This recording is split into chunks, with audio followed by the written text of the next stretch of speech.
Chapter 1272. In the end, under Chi-Chi's sister's protection, Xian was brought into close contact with the big camel. The camel felt strange when it saw Xian. It felt that he had the smell of its companions. It even snorted in a friendly manner. Xian was almost scared again.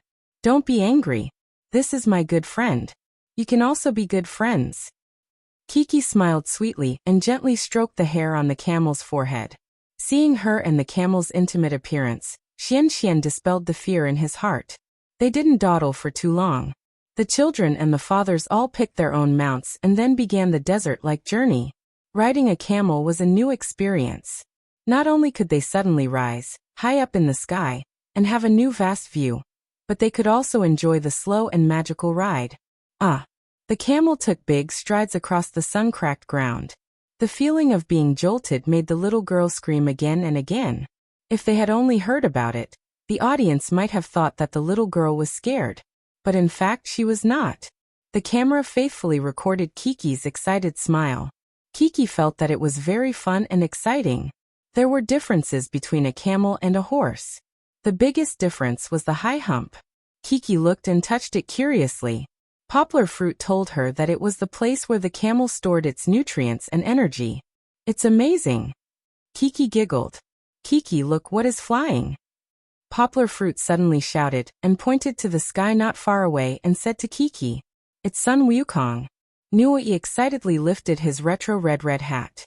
The loyal fans of Journey to the West screamed, "Sun Wukong can fly?"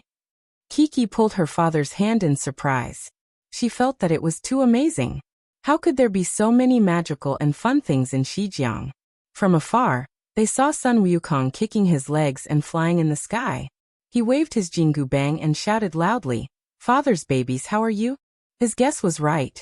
This voice immediately gave him away. It was the village chief. "Hello, Sun Wukong." The fathers smiled and responded with their children. The children were still looking at the magical Sun Wukong in admiration.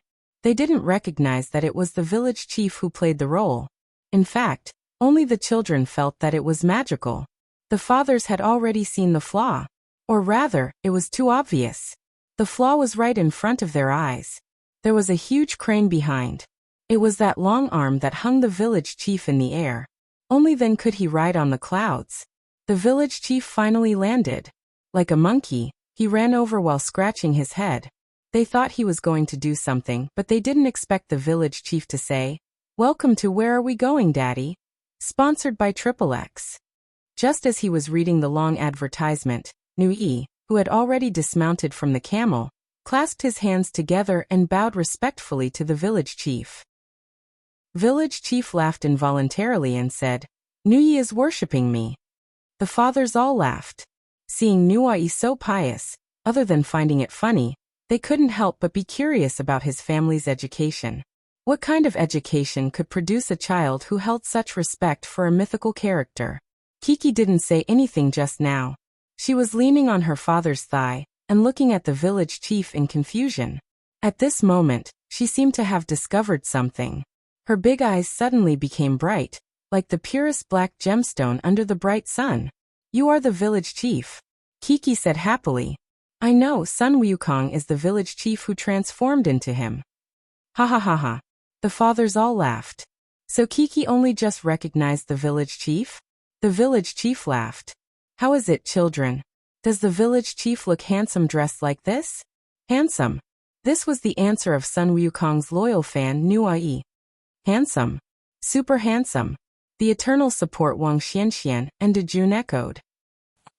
President Kong continued to maintain a calm and uninterested expression. "Not handsome, village chief. Why is there so much hair on your face? Are you sick?" A kind young lady went forward and gently held the village chief's hand. She helped the village chief check his hand.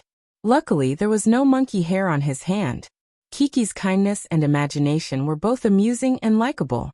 The village chief also smiled helplessly and comforted her. "It's okay, village chief isn't sick. It's just stuck on. It will be fine after village chief removes his makeup." "That's good." Kiki heaved a huge sigh of relief. Following that, the village chief lied and coaxed them. He described the terrible weather of Flaming Mountain to be extremely terrifying. scaring the children until they were stunned. However, if they wanted to escape from this place, they had to complete the mission. Therefore, they immediately began to split into groups. However, this time, the groups were not split by the village chief. Everyone reached into the box to touch the balls.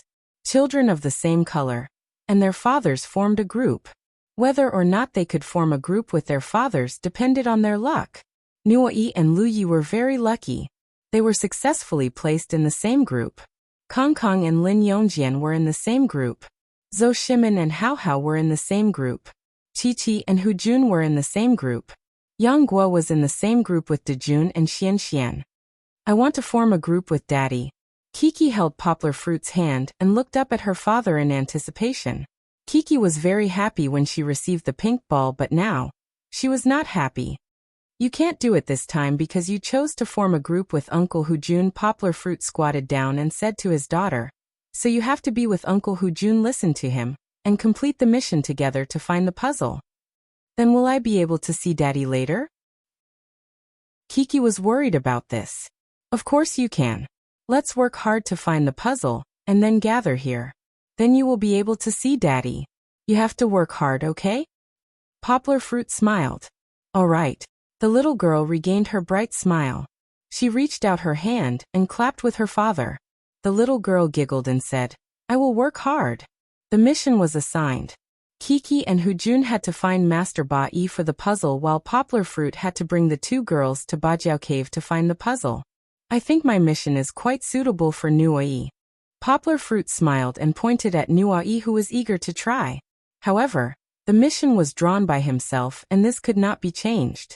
On the other side, Lin Yongjian patted Kong Kang's shoulder and said boldly, Kong Kong, since your father isn't here today, then I will be your father. He really dared to say that. Hu Jun was still standing behind him. The audience laughed heartily at this scene. Hu Jun was not to be outdone. In front of Poplar Fruit, he expressed his love for the little girl to Kiki. He gave Kiki a hood that covered her head with her thin jacket.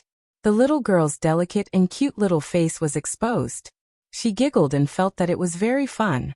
She ran in front of her father and asked, Daddy, am I beautiful? Very beautiful. Poplar Fruit gave his daughter a thumbs up and smiled. Just like an Arabian princess.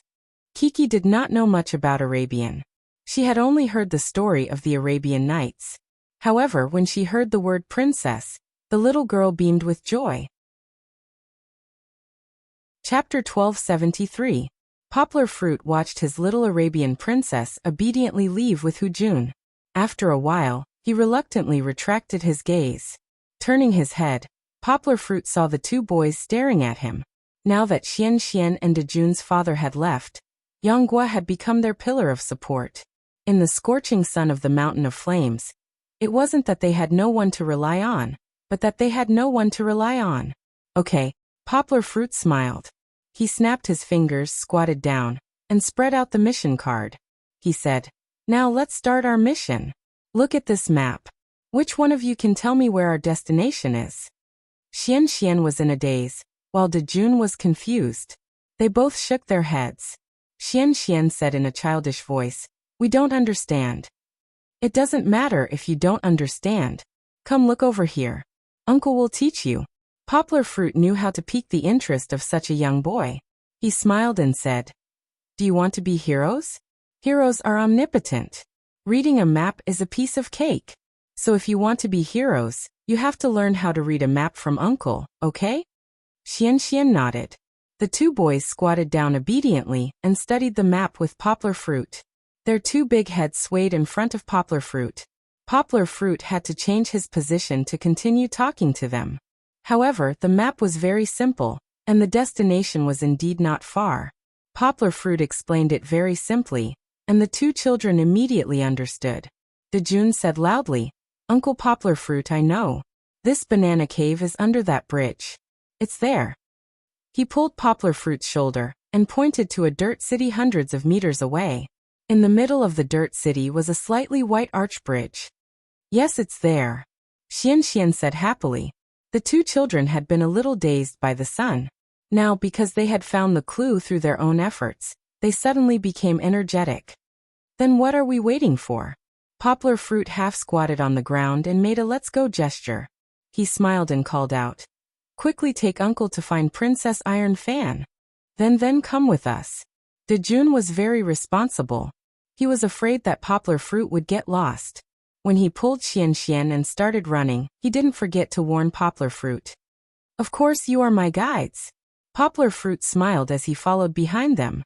He carefully protected them and asked them to run slower from time to time, afraid that they would stumble and fall. When they reached the bridge, Poplar Fruit and the two children stopped. They took out their mission cards and compared them to the large Japanese-style house under the bridge. They asked, "Is this the banana cave?" "It must be." Poplar Fruit could tell at a glance.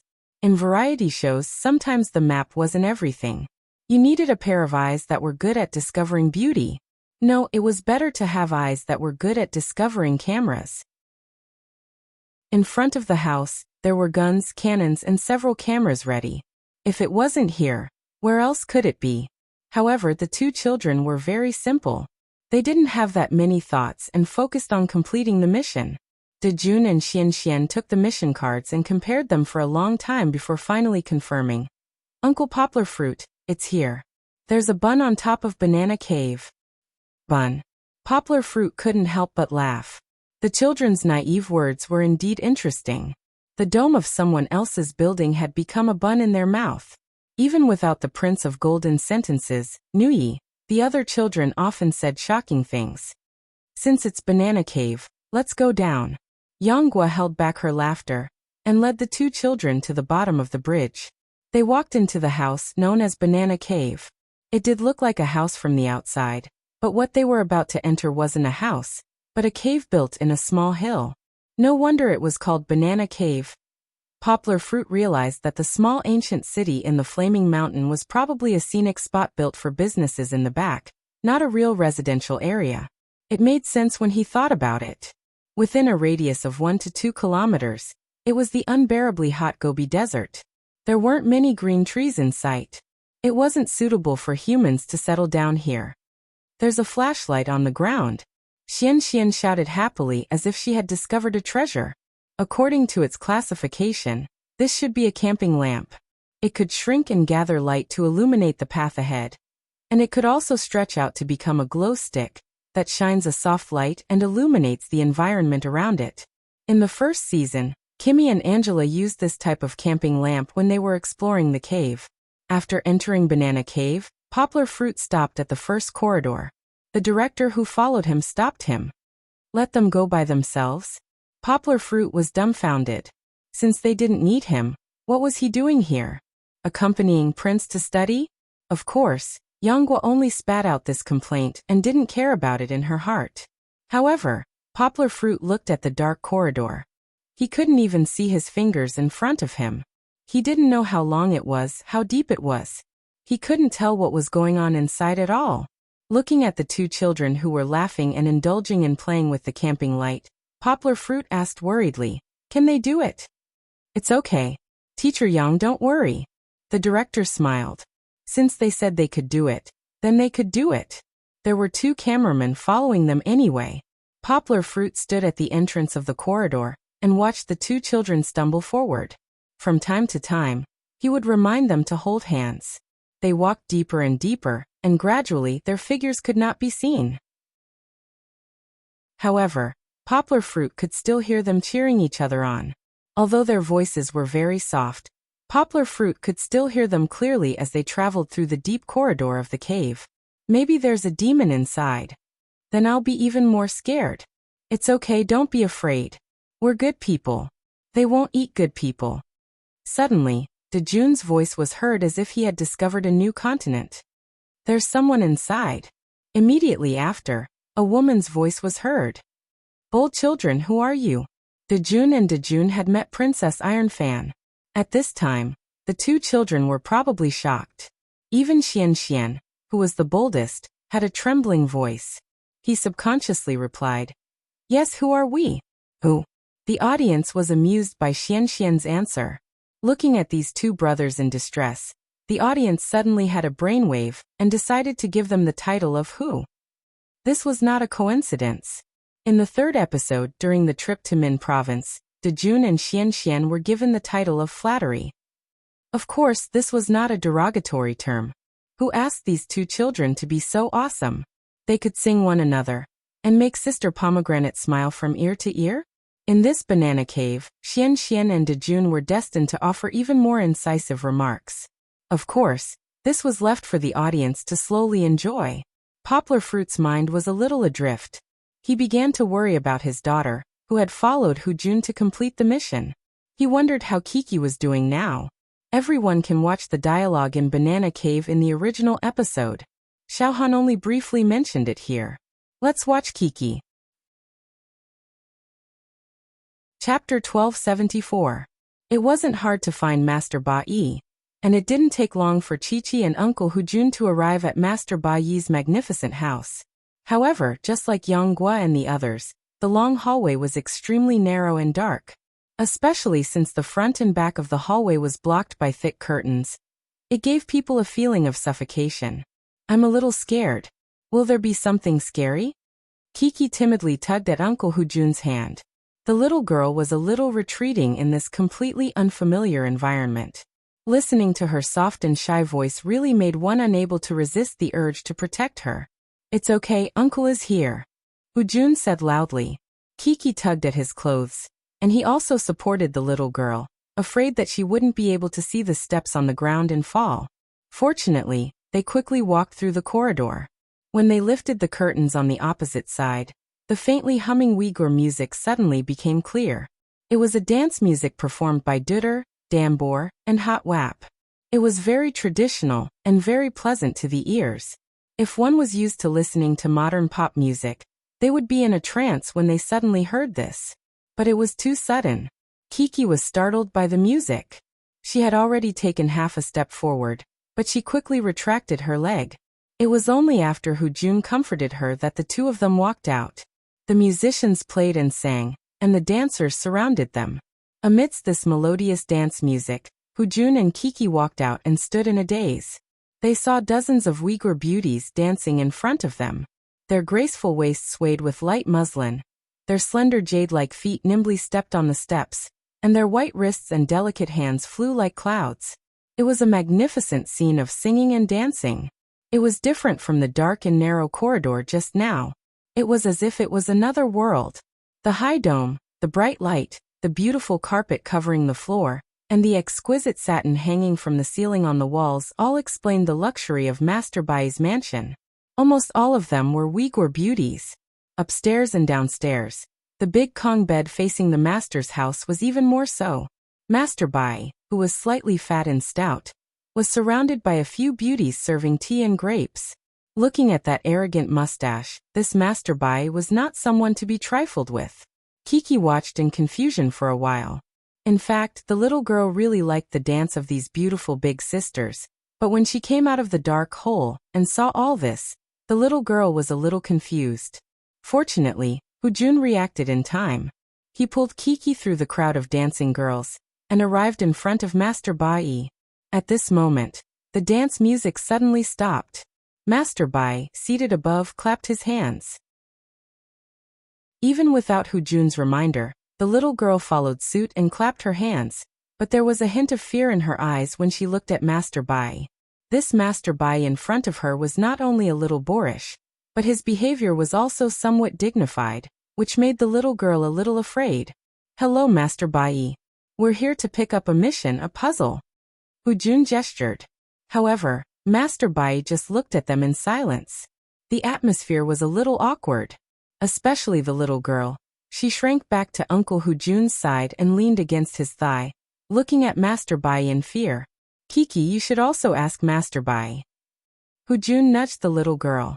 But Kiki was scared. Fortunately, the little girl wanted to complete the mission and then find her father, so she suppressed her fear. She nervously grabbed the zipper of her clothes and looked at this strange Master Bai timidly. She said weakly, Master Bai, can you give us the puzzle? Master Bai's eyes were actually quite gentle. He waved his hand and said in a strange tone, learn how to dance from the big sisters. After you learn their dance and I'm satisfied, I'll give it to you. Is that okay? Kiki struggled to understand Master Bai's words. Then she blinked and nodded. Okay. Kiki, you can do it.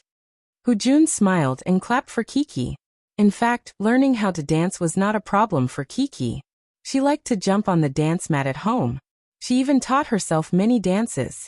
Therefore, after receiving Uncle Hu's encouragement, Chi-Chi's spirit recovered a little. She giggled and gave Uncle Hujun a thumbs up. You also need to learn. Master Bai pointed at Hujun. It was not that simple. Hujun was dumbfounded. He could act, sing, and do anything. But to ask him to dance? Wasn't this killing him? Not to mention, to ask him to dance a girl's dance. A big guy dancing that kind of dance, a little exaggerated. Wouldn't the scene be too beautiful? Do you also want to dance? Kiki asked Uncle Hujun curiously. Yes. Hujun nodded with a bitter smile. It's okay. Dancing is a very happy thing. The little girl comforted Uncle Hu and patted the back of his hand warmly. Since Kiki said so, then let's start learning. However, this dance was not easy to learn. She had to carry a large jar on her head to maintain the balance between her head and the jar. She also had to twist her waist like a water snake, and her feet had to step on beautiful footsteps. Of course, Kiki was so small that she did not need to hold the jar. Hujun could not escape this fate. The two of them first watched the big sister's demonstration. Chi-Chi and Hujun couldn't take their eyes off the Uyghur big sister's graceful dance. Although the Uyghur big sister was a little old and wasn't very beautiful, she had a different kind of charm when she danced. As she twisted and turned, she radiated the fiery passion of the Uyghur people. After the demonstration, the big sister stepped back and looked at Hujun and Kiki with a smile. She meant that it was their turn. You do it again, Hujun said, not knowing whether to laugh or cry with the jar on his head.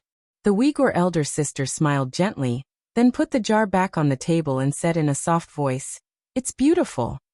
Kiki was puzzled. Why did the accent of the Mandarin here sound so strange? Originally, these three words should be stressed at the end. However, in Xinjiang, the Uyghur people liked to put the accent forward. This made Kiki unable to grasp what it meant to look good. It was very good. Or was she looking seriously? Hujun grimaced and nodded. He imitated their accent and said, "Oh, it's very good." All right, let's not talk about these language problems. Kiki was not her father. She liked to study language problems. The little girl paid more attention to the big sister's steps. Looking at the way she was staring at the Uyghur big sister, Chi-Chi was learning very seriously. Chapter 1275. After the Uyghur big sister finished dancing, it was Hujun and Kiki's turn. Seeing the 1.8-meter-tall Hujun standing there with an awkward expression, the audience laughed wickedly. When would they have the chance to see the invincible hero Xiaofeng twist his waist and dance like a woman? Never. Therefore, they definitely couldn't miss it this time. However, before Hujun, Kiki went first. The little girl, who had only seen it twice, wasn't very confident. She placed her hands on her head, as if she was also holding onto a jar. However, she hesitated for a while, and didn't know which leg to take first. "Little girl, follow me." The Uyghur big sister walked beside Kiki and said softly. There were benefits to the little girl being pretty and cute. At the very least, she could be taken care of by the big sister leading the dance. 1-2-2-2-2-2-3-2-2. The Uyghur big sister shouted the beat, and began to twist her waist with each step. Kiki was also very serious. Her little face was tense as she looked at the Uyghur big sister's footsteps, but she still maintained her posture straight. Perhaps she had inherited her father's good points. When the little girl was doing something seriously, not only did she not lose her cute and gentle appearance, but she also had the charm of being serious and hardworking. The little girl also walked with the same style. Under the skirt, her slender and long calves turned into a model's elegant posture. Not only that, Kiki also noticed many details in the big sister's dance, such as the arm swing and the shaking of her butt. Although these small movements weren't done properly, she was able to imitate them. It was very cute. Oh, great. In the room, so many beautiful Uyghur big sisters clapped their hands one after another, applauding the excellent performance of the little girl, who had just started learning. Kiki blushed and hid behind Uncle Hujun while giggling. The little girl's shyness just now had been swept away, but she was still a little embarrassed to be praised. Look at how shy she was. Under the contrast of the light yellow and light green skirt and clothes, the little girl's pink little face looked exceptionally cute. However, Kiki's performance was good. That still wasn't enough. Hujun had to pass first. Hujun knew that he would not be able to escape the torment of the production team no matter what. He gritted his teeth, closed his eyes, and began to jump with the jar on his head.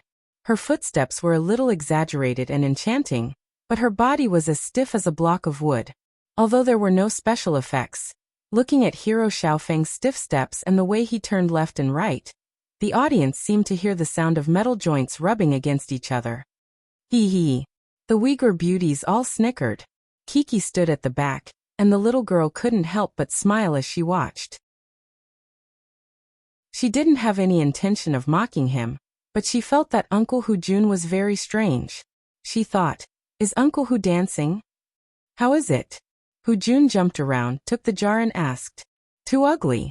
The Uyghur beauties waved their hands and laughed. Oh no, oh no. Master Ba-yi made a judgment. Hujun had failed and had to continue learning. Uncle Hu, let me teach you. The kind Kiki went up and held Hujun's hand and said. Under the patient guidance of Kiki and the Uyghur big sister, Hujun actually learned a very simple dance step for more than 10 minutes. With the big jar on his head, Hujun felt that his neck was about to break. His progress was minimal, but Kiki's dance was getting better and better. Because she didn't need to hold the big jar. Another beautiful Uyghur big sister taught her how to wave her hands and how to twist her neck like a beautiful swan. She taught Kiki as a very talented disciple. Okay, I'll bring my daughter with me one last time, okay? Hujun's son was snatched away by Lin Yongjian. And now he took on the responsibility of recognizing Kiki as his daughter. Kiki giggled, and the little girl who was having fun didn't care about this. Then let's dance. However, Hujun's body was still a little stiff.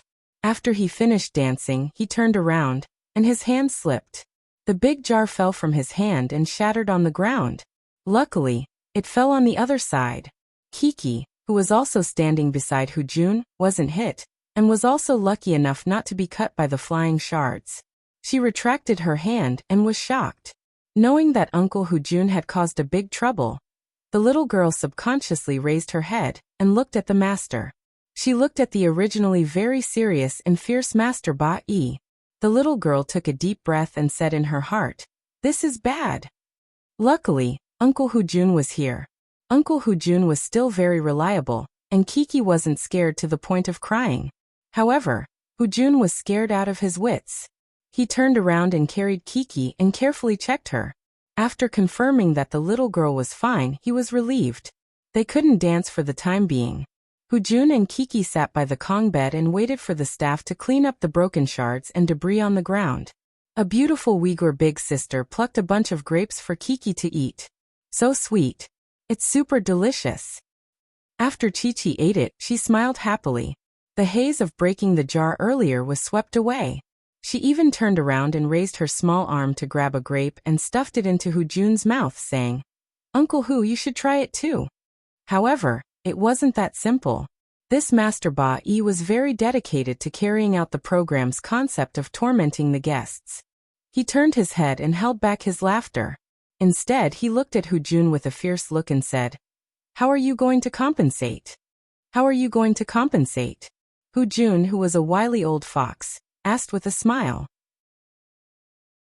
Kiki was nervous for a while, but Hujun was a dead pig that wasn't afraid of boiling water. The punishment was very simple.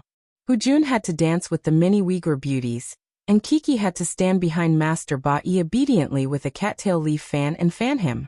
Since they had already danced for half an hour, Hujun didn't mind dancing one more time. This time he didn't have to hold the jar. Hujun immediately felt that his hands were freed, and he was very engrossed in dancing with the beauties. Little Princess Kiki, who had been reduced to a fanning palace maid, was dutifully fanning the cattail leaf fan. However, he was just about to praise her. The little girl was distracted. She looked at Uncle Hujun's strong and gentle dance moves, and the little girl couldn't help but purse her lips and smile. In this brightly colored room, People were either dressed in gold, bright red, or charming purple. Chi-Chi's light yellow dress added a bright freshness to the thick ink in color, and her smile was even more so the purest scenery in the adult world. However, the fan was unknowingly crooked. Kiki subconsciously fanned herself, but she didn't realize that she was fanning the air. After the dance, Hero Xiaofeng was so tired that he bent over. "I'm very satisfied." Master Ba Yi stood up and praised. Finally, the mission was completed. Chi-Chi and Hu Jun also obtained the puzzle pieces in the end. Hu Jun, who had been tortured quite a bit, was panting. He pointed at Master Ba Yi and mocked him. "If you're not satisfied, I'll die." Chapter 1276. We won. After leaving Master Ba Yi's mansion, Chi-Chi held Uncle Hu Jun's hand with one hand and tightly gripped the jigsaw puzzle she obtained from Master Ba Yi with the other and smiled happily. "Yes, we finally won." Hu Jun, who had a hard time dancing, wiped the sweat on his forehead and said with a smile, "Shall I send you to your father?" Yes, I miss Papa." The little girl nodded happily. "Miss, where are they now?" Hu Jun asked the staff member who was following them. "Teacher Yang's team hasn't completed the task yet." The staff member asked his colleague through his mobile phone and said, "You can go to the assembly point and wait for them." Okay then. Chi-Chi, who was in a good mood, didn't pay too much attention to this short wait. She pulled Uncle Hu Jun's hand and skipped around, humming the Uyghur dance song from earlier as they walked towards the gathering place together. However, halfway there, the staff member received a notice that Lin Yongjian and Kong Kong, who had gone to climb the flaming mountain, had completed the task. Hu Jun missed Kong Kong very much, just like how Kiki missed her father. He wanted to rush to his son's side immediately to welcome him. After all, Kong Kong was going to complete the most difficult of the 5 missions, which was to climb the mountain of flames. The mountain was so high. Although the steps to climb the mountain were not steep, looking at the scorching hot weather and climbing under the scorching sun, even the spectators themselves felt uncomfortable, let alone a child who was not even 7 years old. "Kiki, I'll send you to the assembly point first, and then I'll pick up Kong-er." Hu Jun was a little hesitant, because he still had Poplar Fruit's daughter with him. Unexpectedly, Kiki waved her hand obediently and said, "It's okay. Let's go and pick up brother Kong Kong." "It's very hot there," Hu Jun said. "I'm afraid you'll get sunburned." "Hee, Uncle Hu, you don't have to worry about me."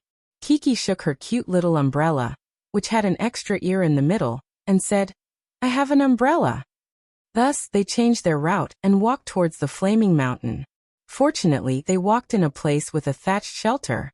Although it was hot, they were not directly exposed to the sun. However, the mountain was too tall and huge. Hu Jun couldn't help but walk out of the straw hut. He stretched out his palm and looked in front of his eyebrows like Sun Wukong. Kiki also looked up, but the little girl didn't know how to use her hands to cover her eyes. The sun was so bright that she had to squint her eyes. Later, she couldn't stand it anymore and went to hide in the straw shed. "Where is it?" "Hu Jun." 2 shouts came from afar. It turned out to be Lin Yongjian and Kong Kong. They were standing on a viewing platform in the middle of the mountain path, shouting loudly. Kong Kong followed Lin Yongjian and called his father by his name. "We got the jigsaw puzzle." The 2 of them shouted excitedly, "There's no mountain of fire that we can't cross." Kiki came to her senses and walked out to take a look. She happily stretched out her white and tender hand and pointed into the distance. "I see him. Big brother Kong Kong is over there." Hu Jun also shouted and responded enthusiastically to his son. Kong Kong and Lin Yongjian started to walk down, but Hu Jun just stood there with his hands on his waist and waited. The photographer asked softly, "Are you going to pick him up?" Hu Jun didn't move. He was very calm and said coolly, "Let him walk from the beginning to the end." He finally understood where Kong Kong learned his cold personality from. Look at the 2 of them. Their tempers were the same. It was just that Old Hu had a few more decades of experience than Little Hu, so he was slightly more tactful. However, after a while, Old Hu regretted it. He turned to Kiki and said, "Kiki, you stay here with your sister. I'll go up and take a look." "I want to go too." Kiki excitedly followed behind with her little umbrella. Didn't you just say that you don't want to pick him up? The photographer asked. Hu Jun's heart actually softened. As he walked, he said, after thinking about it, I still want to pick him up. The distance was actually quite far. Hu Jun walked for a long distance before he broke free from his longing for his son. He turned to look at Kiki. The little girl had been trying her best to follow behind him. She wore a dress and held a small umbrella. She looked like a virtuous lady on a trip. Unfortunately, this place wasn't a scenic place. Kiki's face was also red from the heat. The sweat on her cheeks made her hair stick. She kept wiping her sweat, but it was to no avail. It must be tiring, right? Uncle will carry you, Hu Jun said guiltily as he squatted down. No need, no need. The little girl waved her hand and smiled brightly. I can do it. Aren't you tired?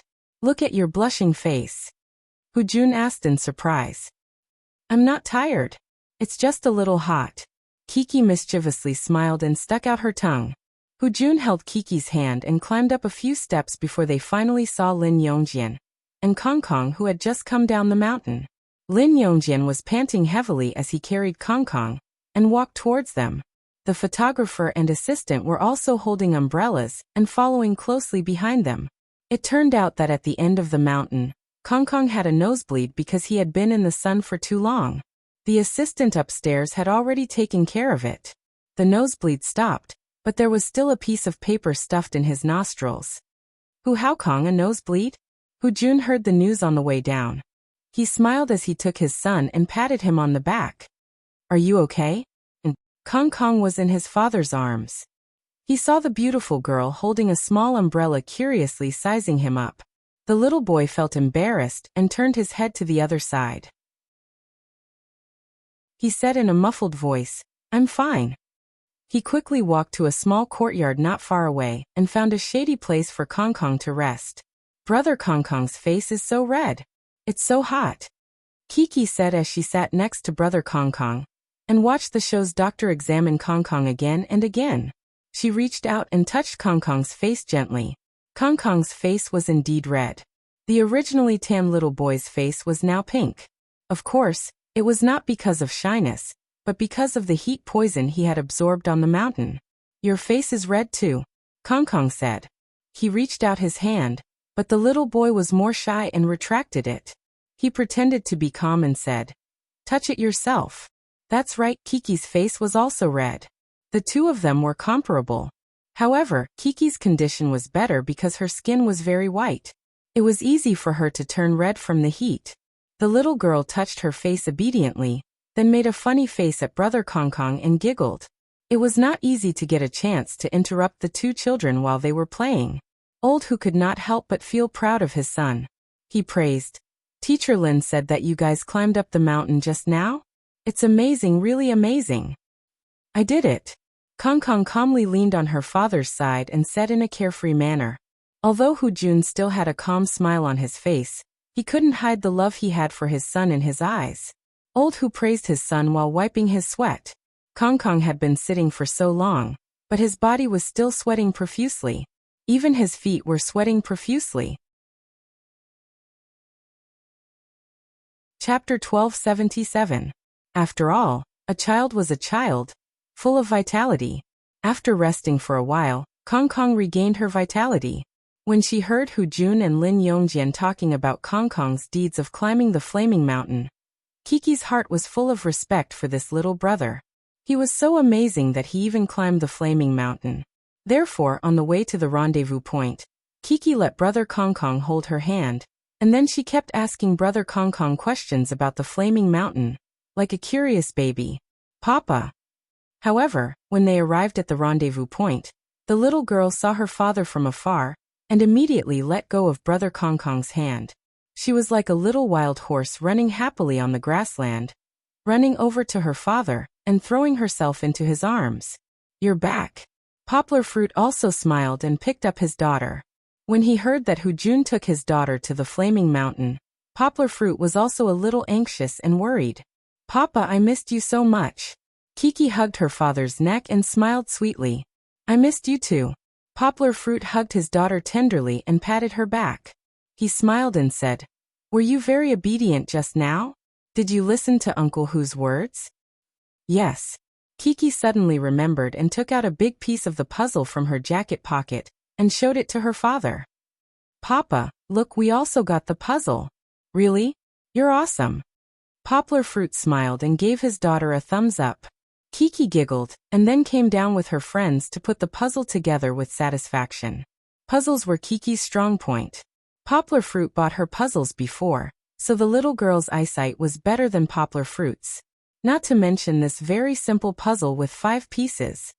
Like this, like this. Kiki took the puzzle from her friends and put it together excitedly. Sister.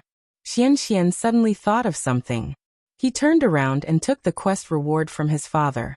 It was a long, polished jade necklace. Of course, it was not pure Hetian jade. It was just some worthless corners of the gobi material. It was dark in color and looked more like stone.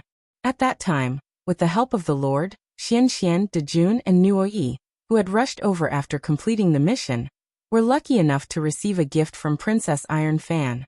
Nuoyi gave it to his father, while Xian said without hesitation, I want to give it to my Kiki. Poplar Fruit just laughed at the side. It was funny, but there was nothing he could do. Sister Kiki. At this moment, Xian happily extended the necklace in front of Sister Kiki and said, This is for you. However, Chi didn't appreciate it. Or rather, the little girl was busy and didn't have the time to look at this thing in front of her. She turned to look at Xian and said with some dissatisfaction, Xian, I'm putting together a puzzle. After that, the little girl buried her head and looked at Kong and Nuoyi. Soon, the puzzle was completed. However, Xian, who was rejected by Sister Kiki, walked to the side dejectedly. His little hand was dragging the necklace. He was in a bad mood and was in pain. Presumably, there would be an Eru morning song in the program. Papa, look, we finished it. The little girl immediately came over and pulled her father's hand, asking him to see her work. That's a map. And where is Papa going? Is that so? You guys are awesome. Poplar Fruit smiled. He squatted down and let his daughter lean on his chest. He pointed at Xian and said, Kiki, look, you shouted at Xian just now. Xian is very sad. I didn't shout at him. Kiki scratched her head. She was so focused on putting together the puzzle that she didn't notice Xian's mood. The little girl decided to go up and see her good friend after hearing her father's words. Xian. Kiki walked to Xian's side. She didn't know where to put her 2 little hands, so she could only hold each other in front of her. The little girl looked down at the depressed little brother and asked with some apprehension, Xian, are you angry? Xian shook his head. In fact, at this moment, Sister Kiki was able to come over and talk to him so gently. Most of his sadness had dissipated. Xian, it was my fault. Kiki learned from her father that, take a step back and you will be able to see the world. She took the initiative to apologize. Can you forgive me? Xian was also a vitality little boy. He immediately opened his mouth and smiled happily, saying, I have already forgiven you. Not only that, the vitality little boy immediately changed his mode and turned around. He was so shy that he didn't dare to look at Sister Kiki. He then raised his hand and handed the necklace to Sister Kiki. He said softly, Sister, this is for you. Wow, it's so beautiful. Kiki praised. She was pleasantly surprised when she received the necklace and looked at it carefully. This is what I got from doing a mission. After Xian gave the gift, he looked at his father shyly. He received encouragement from his father before he continued. Do you like it? Xian raised his head and found that Kiki had already run away. Papa. Xian said that he wanted to give this to me. Kiki handed the necklace to her father, and then said with sparkling eyes. He said that he got it from doing a mission. I think it's so beautiful. In the past, there was a student who wanted to find Kiki to save the country. Poplar Fruit was very unhappy and scolded her.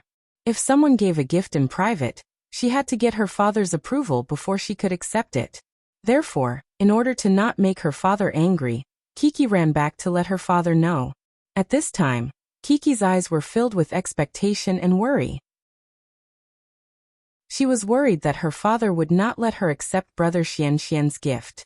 Poplar Fruit smiled and said, "It's a very beautiful necklace.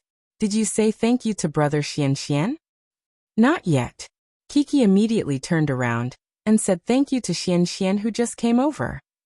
"You're welcome." Little Fatty Xian beamed with joy. Although it was a program, Poplar Fruit still put the necklace on Kiki himself. The long jade necklace hung in front of her body, as if the little princess was wearing her pearl necklace from the East Sea. She suddenly became more beautiful. It was getting late. Everyone got back into the car and went to the real grape ditch this time. The grape ditch was located next to the Flaming Mountain. Compared to the Flaming Mountain that stretched as far as the eye could see, the grape ditch was simply a paradise on earth. Green and lush grape grooves, grape trellis everywhere, and beautiful oasis scenery everywhere. This was a real village where humans lived. Dad and the children all came to the Green Frog Alley and came to the new gathering place. A large courtyard with grape trellises shrouded the entire courtyard in cool green shade. However, they were a little puzzled. Why hadn't they chosen a house after such a long time? Chapter 1278. I like it here. The little girl sat on the heatable brick bed and leaned on her father's thigh. She squinted her eyes and smiled. It's so comfortable, wasn't it? Compared to the hot environment of the Flaming Mountain, the shade and greenery brought by the grapevines here and the cool breeze blew. It was heaven on earth. Chi-Chi had already taken off her sunscreen. Her light yellow dress was cool and comfortable, but the slight redness on her face from the sun had yet to dissipate. At this time, a staff member brought up many thin and thick pieces of watermelon. They were bright red and looked especially sweet and delicious. Xian and Mini Xian, how the two foodies, could not take their eyes off the watermelons. Poplar Fruit also heard his daughter swallow her saliva. On a hot summer day, the cold and sweet watermelons were definitely the best way to relieve the heat. Just like how the village chief boasted when he took a bite, everyone couldn't wait to eat to their heart's content. "Do you want to eat?" the village chief asked temptingly as he ate. Of course, they wanted to eat. Was there a need to ask? However, the fathers had experienced 2 trips and understood that there was no such thing as a free lunch. They were indifferent even when the watermelons were placed in front of them. It was not that simple. And then, Hu Jun sneered and asked, "Why are you all so cautious?" The village chief laughed. Everyone was not just thinking about eating like in the first episode. "You must have something on your mind," Lin Yongjian said with a smile. He and Hu Jun were both veterans and were much older than the people present. They weren't afraid of provoking the village chief a little. Poplar Fruit and the rest laughed. Everyone had already figured out the show's routine. However, the children did not understand, or rather, did not pay attention to what the fathers were saying. They were still staring at the watermelons on the table. It turned out that the watermelons were all props for the house selection. The rules of the game were very simple. They were often seen in Korean variety shows. After eating a watermelon, they would spit out the seeds and stick them on their faces. However, the real competition was not whether the seeds could stick, but who could stick the most seeds on their faces within 3 minutes. The children could help, but the adults and children could not use their hands. After the game ended, the father with the most seeds on his face could choose the house first. What else was there to say? Let's fight for the house. No wonder this watermelon has so many seeds. Poplar Fruit secretly complained in his heart. He was not in a hurry to compete. He first told his daughter, "Kiki, if you want to eat watermelon, then eat it. But be careful, don't eat the watermelon seeds." "Papa, do you need my help?" the little girl asked eagerly. Kiki had a good heart, but this watermelon had too many seeds. Poplar Fruit didn't want to distract the little girl. This was the first time she had eaten a watermelon with so many seeds. Most of the watermelons sold in the city were seedless, and Poplar Fruit hadn't helped her pick one yet. After instructing his daughter, Poplar Fruit began to eat the watermelon with his head tilted back. After collecting enough watermelon seeds, he spat them out like a fountain.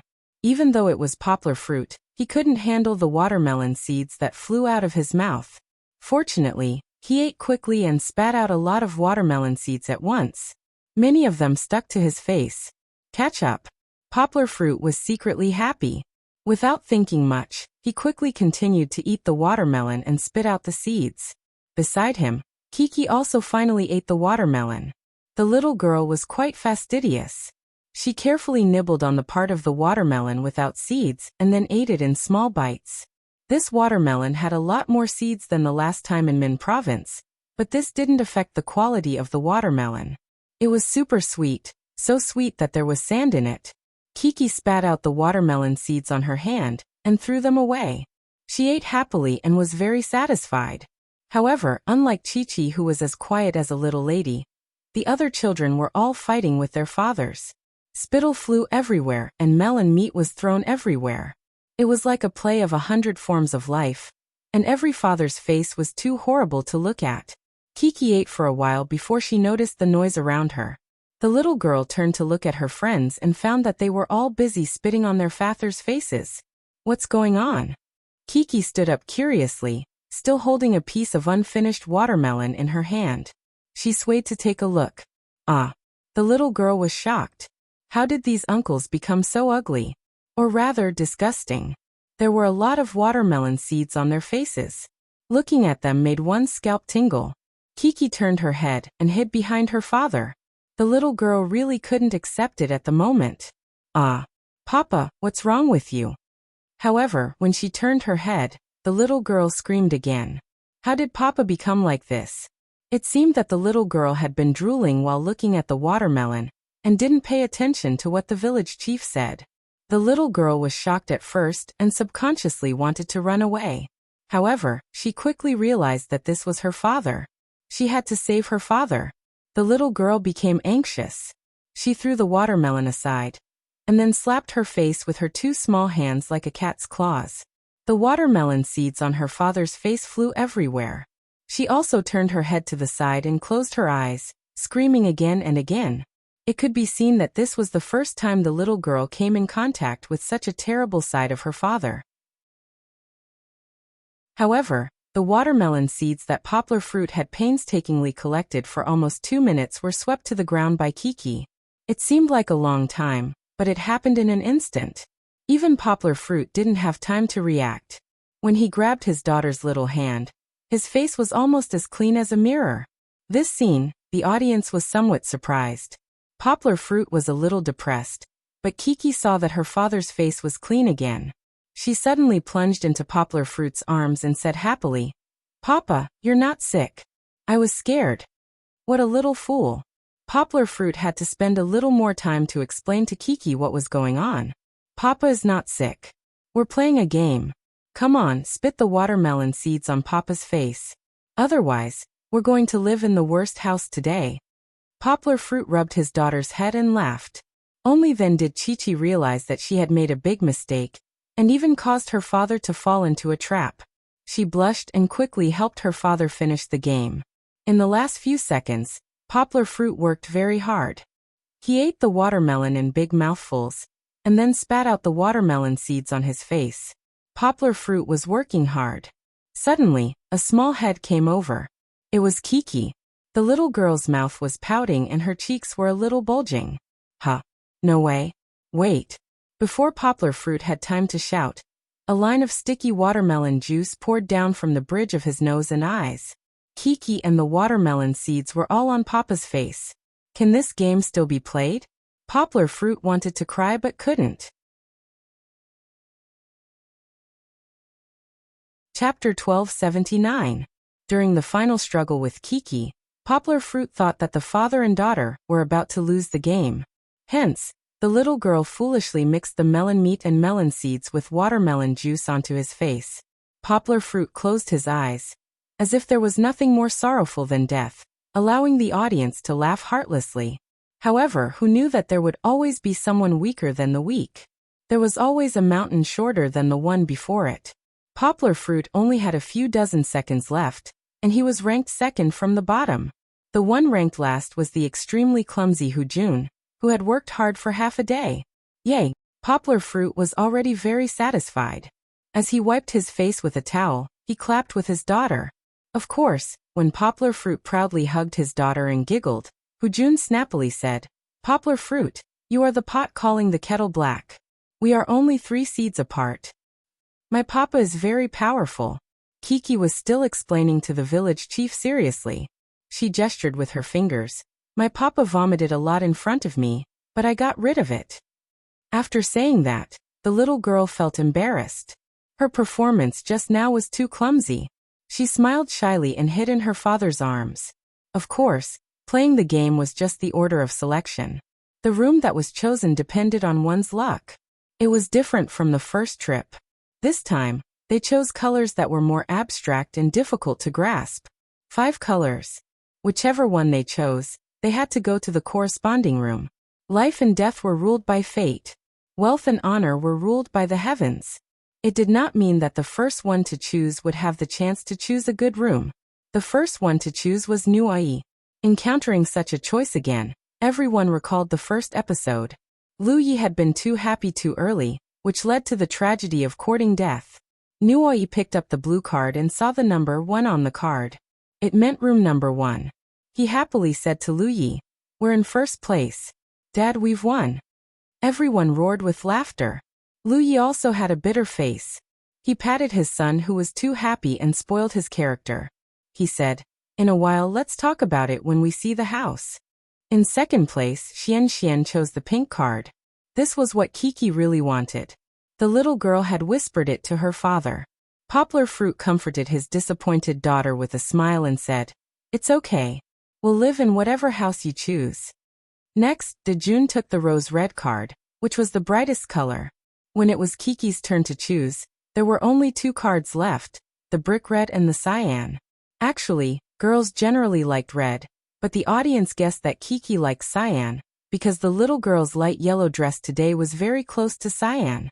Poplar Fruit smiled as he watched his daughter bring back the brick red color. His guess was right. Kiki actually liked red, and she loved pink the most. As for the clothes, no girl would wear the same color every day just because she liked it, right? They wished they could wear different colors every day. On this point, there was a big difference between girls and boys. The remaining cyan was Kong. A few fathers and their children stood up and prepared to look for their own houses. Ahem. The village chief cleared his throat and attracted the attention of the fathers and children. Then he said, "Let me tell everyone. There's a house that everyone must be mentally prepared for." The village chief said forcefully. It was voted as the best house in the 3 seasons of Where Are You Going, Daddy? Best. What was best? It was definitely not the best.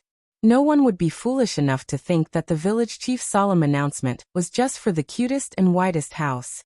The only possibility was that it was the worst.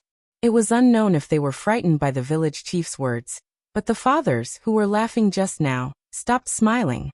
Poplar Fruit's smile also froze. He did not know what to say. Poplar Fruit felt a little uneasy. "There's still a house that's worse than the one I stayed in for the first time?" Lu Yi asked. The village chief smiled, but did not say anything. The fathers looked at each other one after another. Everyone was nervous in their hearts. Whose head would this lucky pancake fall on? "Let's go. Let's take a look first." Zhou Shimin hugged his youngest son, and held his eldest son's hand as they walked out. Actually, the 3 of them were also worried. After all, Hao was still young. Kiki was a little slow in putting on her shoes. Poplar Fruit waited for his daughter for a while before holding her hand and walking forward leisurely. He was feeling uneasy at first, but after holding his daughter's hand, Poplar Fruit suddenly remembered. Over the years, what kind of suffering had he not experienced? When he was teaching remotely, he was the one who supported the entire project. He went up and down the mountain and slept in the open.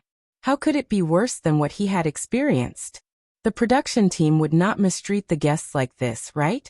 Those who walked quickly in front had already reached the blue house that Nuai and his father had chosen.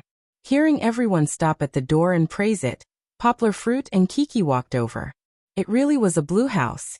The courtyard and the outside of the house were painted blue. It looked very much like the Mediterranean style. Of course, it was definitely a luxurious house. Lu Yi was still standing at the door. He waved his hand and said, "Let's go in and take a look. Everyone come visit when you're free." "Mine's here." They arrived at Xian's pink house. As expected, Xian's house was painted pink. It was very beautiful and charming. Unfortunately, 3 men were moving in today. Kiki held her father's hand and stood at the door for a long time. In the end, her father reluctantly dragged her away. I really like this house. The little girl pouted and said enviously, "It looks like a princess house." "It doesn't matter if it looks like it, but Daddy thinks so. Actually, it doesn't matter what kind of house it is. As long as our princess Kiki lives in it, then it's a princess house." Poplar Fruit laughed. "Right? And then?" The little girl obediently nodded her head. However, she still had a little regret.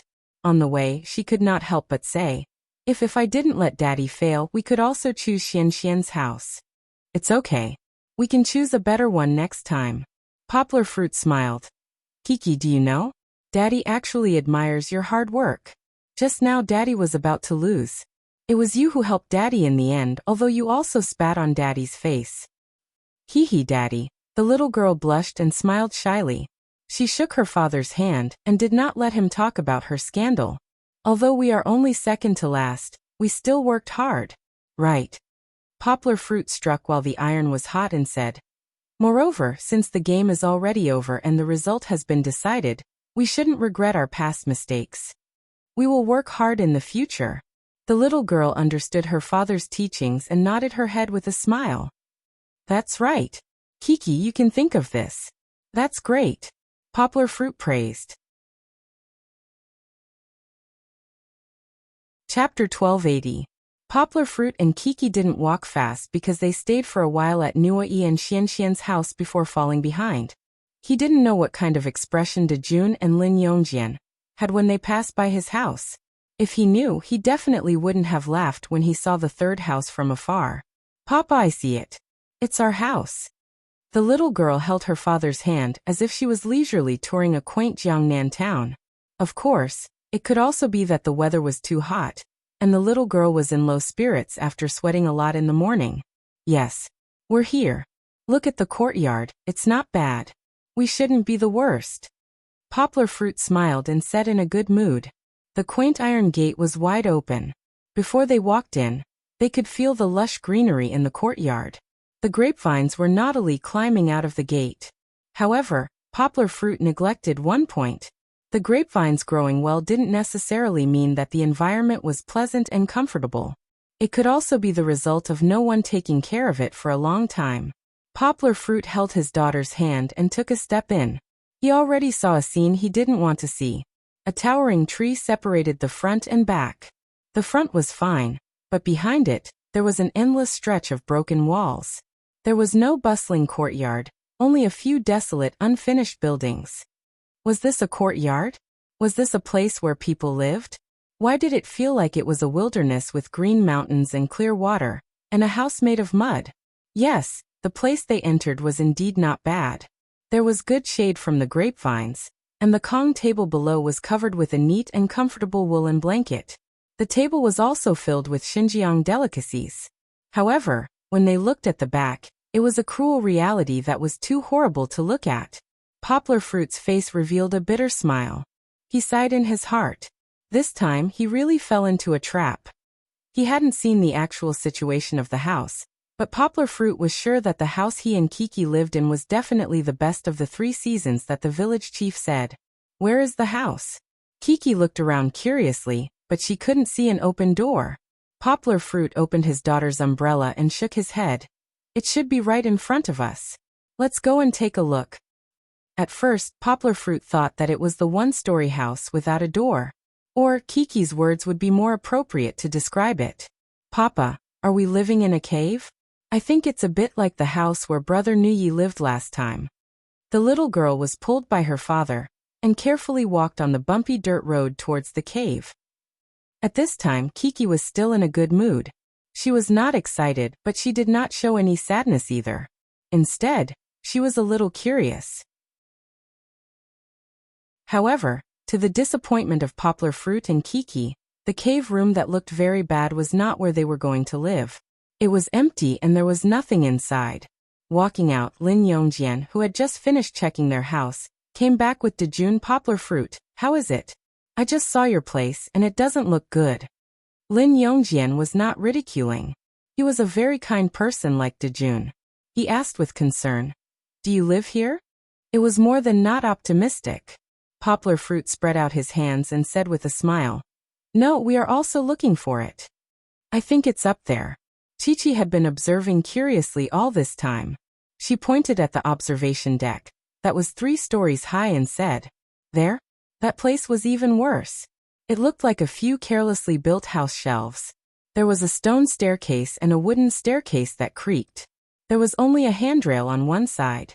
If one was not careful, one might fall down." Kiki and Dejun both wanted to take a look in high spirits, as if they were particularly adventurous. Poplar Fruit smiled bitterly as he followed the little girl, who did not take this place seriously. He carefully protected the 2 of them as they walked up. "It's really here." Kiki walked up first and looked inside.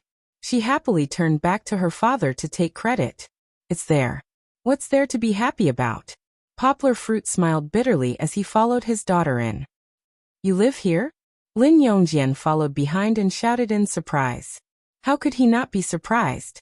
For sides, there was wind on all sides. The walls stretched as far as the eye could see. Above their heads, there was not even a roof. The sunlight seeped through the scattered and sparse branches. The entire house felt the same scorching heat as the outside world. Poplar Fruit quickly held up an umbrella for his daughter. He gently brushed his daughter's long hair behind her back and said with a smile, "Kiki, what do you think?" "I think it's very beautiful." The little girl did not look depressed at all. She walked to the wall and looked out through the hollow wall. She pointed out to her father and said happily, "Dad, look, you can see a forest from here." It was definitely not a forest. At most, it was a vineyard. Poplar Fruit did not expose his daughter. He smiled and rubbed the little girl's head and said, "Okay, let's go down first. It's too hot here." Poplar Fruit was surprised that his daughter did not show any strong disgust. He was also very pleased. To be honest, Poplar Fruit did not think that such an environment could last for 2 days at all. But since he had chosen it, there was no other way. If Kiki complained about such an environment, Poplar Fruit probably did not know how to persuade his daughter. "This won't do. How can there be such a room?" Lin Yongjian had already walked down. When Poplar Fruit and Kiki came down, he said, "Can this child live here?" It was probably too much for a boy. Moreover, Poplar Fruit was taking Kiki, the only girl among the 5 children. She likes it very much. Poplar Fruit smiled and leaned on the Kong table with Lin Yongjian. They watched their daughter and Dejun walking around as if they were patrolling their own territory. "It's okay. Everyone has lived in a bad place before. It's our turn. We should also experience it. This is the best of the 3 seasons?" Lin Yongjian continued and smiled. "Yes." Poplar Fruit smiled and nodded. "Aya, your daughter is so obedient. She can even tolerate such an environment." Lin Yongjian shook his head and said, "Dejun loves cleanliness. Look at the room above, it's full of dirt. He probably can't stand it." Poplar Fruit smiled and changed the topic. "We might not be able to sleep there at noon. It's too hot. The sun is above our heads. Kiki and I will sleep on this Kong at noon. We'll go up at night." "Will it work? It's windy and rainy?" Lin Yongjian asked worriedly. "It won't leak." Poplar Fruit smiled. "No matter how you look at it, it can't be so coincidental that we'll encounter rain in such a hot and rainy place. It's okay. Kiki can still endure hardships." Later in the interview, Poplar Fruit also talked about this issue. Regarding his daughter's reaction, Poplar Fruit was pleasantly surprised. He did not expect that the little girl would not mind such a harsh environment at all. "I used to take her to the Miao village in Guishan province. The poor, simple, and harsh environment was already very bad, but I didn't expect the house to be even worse this time. It's like living in the wilderness." Poplar Fruit smiled. "Maybe it's because she's lived in both good and bad environments. She's not as delicate as everyone thinks." Poplar Fruit's lips curled up slightly. He was proud of his daughter. Chapter 1281. Dajuan and the others went back. Poplar Fruit and his daughter sat comfortably on the Kong table. They looked at each other and smiled. You really don't mind? Poplar Fruit asked his daughter with a smile. Kiki shook her head like a rattledrum and said sweetly, Papa, don't you think that our house is also very beautiful? Why do you say that? Poplar Fruit asked curiously, why? Because it's very similar to la_caban_don_l, Arbra. Kiki smiled happily from the bottom of her heart. Sister Luo Danny has one. But she is very beautiful. Now I have one too. The Chinese name is Treehouse. Poplar Fruit finally understood why his daughter was so happy. It turned out that she thought this house was like a tree house. The little girl had seen it before when she was in France. It was the most beautiful house in Kiki's memory. The ancient and huge banyan tree covered the sky, and an exquisite treehouse was built in the trunk of the tree. When night fell, looking at the hanging tree roots in the treehouse and the little lights on them, it was as if they were living in a fairy tale world. As long as one was a child, one could not refuse such a romantic and beautiful treehouse. Living here, one could walk into sweet and beautiful dreams every day. But this leaky house of ours, other than the ceiling, which was randomly built with branches, doesn't look like a treehouse at all. He really did not know how the little girl associated it with a treehouse, but Poplar Fruit would not interrupt his daughter's imagination. He smiled and said, Yes. Dad also thinks it's very beautiful. Moreover, Dad thinks it's even more beautiful than Sister Luo Danny's. Think about it, at night, the sun goes down and the moon rises. The stars in the sky are blinking mischievously. You and Dad can comfortably lie on the bed and look at the bright galaxy. These are real stars. Poplar Fruit gestured and described a more romantic world for his daughter. I like it, I like it. The little girl's two big eyes lit up. She happily hugged her father's arm and laughed. It's really beautiful. I already want to sleep. Huh. Poplar Fruit and his daughter laughed heartily in this difficult environment. Kiki. After a while, Dejun came to the door and said, My father invited you and Uncle Poplar Fruit to our house for dinner. Kiki habitually looked at her father, waiting for him to make a decision. Do you want to go? Poplar Fruit asked with a smile. It was definitely better to go to Lin Yongjian's house. If she stayed here, she could only eat the naan, grapes and dried fruits on the table. However, Poplar Fruit wanted his daughter to have her own opinion. Kiki, our family made a lot of delicious food. Come and join us. Dejun invited her enthusiastically. Kiki looked at Dejun and then at her father. The little girl said, I want to go. Then let's go. Poplar Fruit smiled, took his daughter's hand, and followed Dejun, who was leading the way to his house. They first admired Dejun's house. Their house was actually quite ordinary. Compared to Nui and Xuanxuan's house, it was much worse. However, compared to Poplar Fruit's house, it was simply heaven. After the mistake of inviting Nui to their house in the first episode, perhaps the program team had also communicated with him. Lin Yongjian understood this mistake, so he did not rashly ask Kiki to stay at their house. Of course, their house was also small. The host was very enthusiastic, and the dishes prepared were also very sumptuous. The staple food was beef jerky mixed with noodles, and there were also various Xinjiang specialties such as big plate chicken, hand-caught mutton, and so on. Of course, Kiki did not eat mutton, but other than mutton, the little girl also ate very happily. Papa.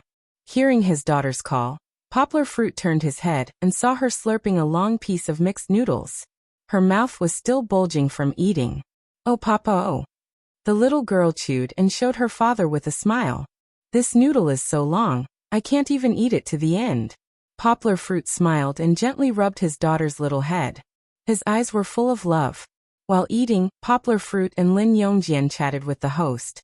The family had 3 generations and more than a dozen people, but only the grandmother, her son, daughter-in-law, and a 4 or 5-year-old child accompanied the guests.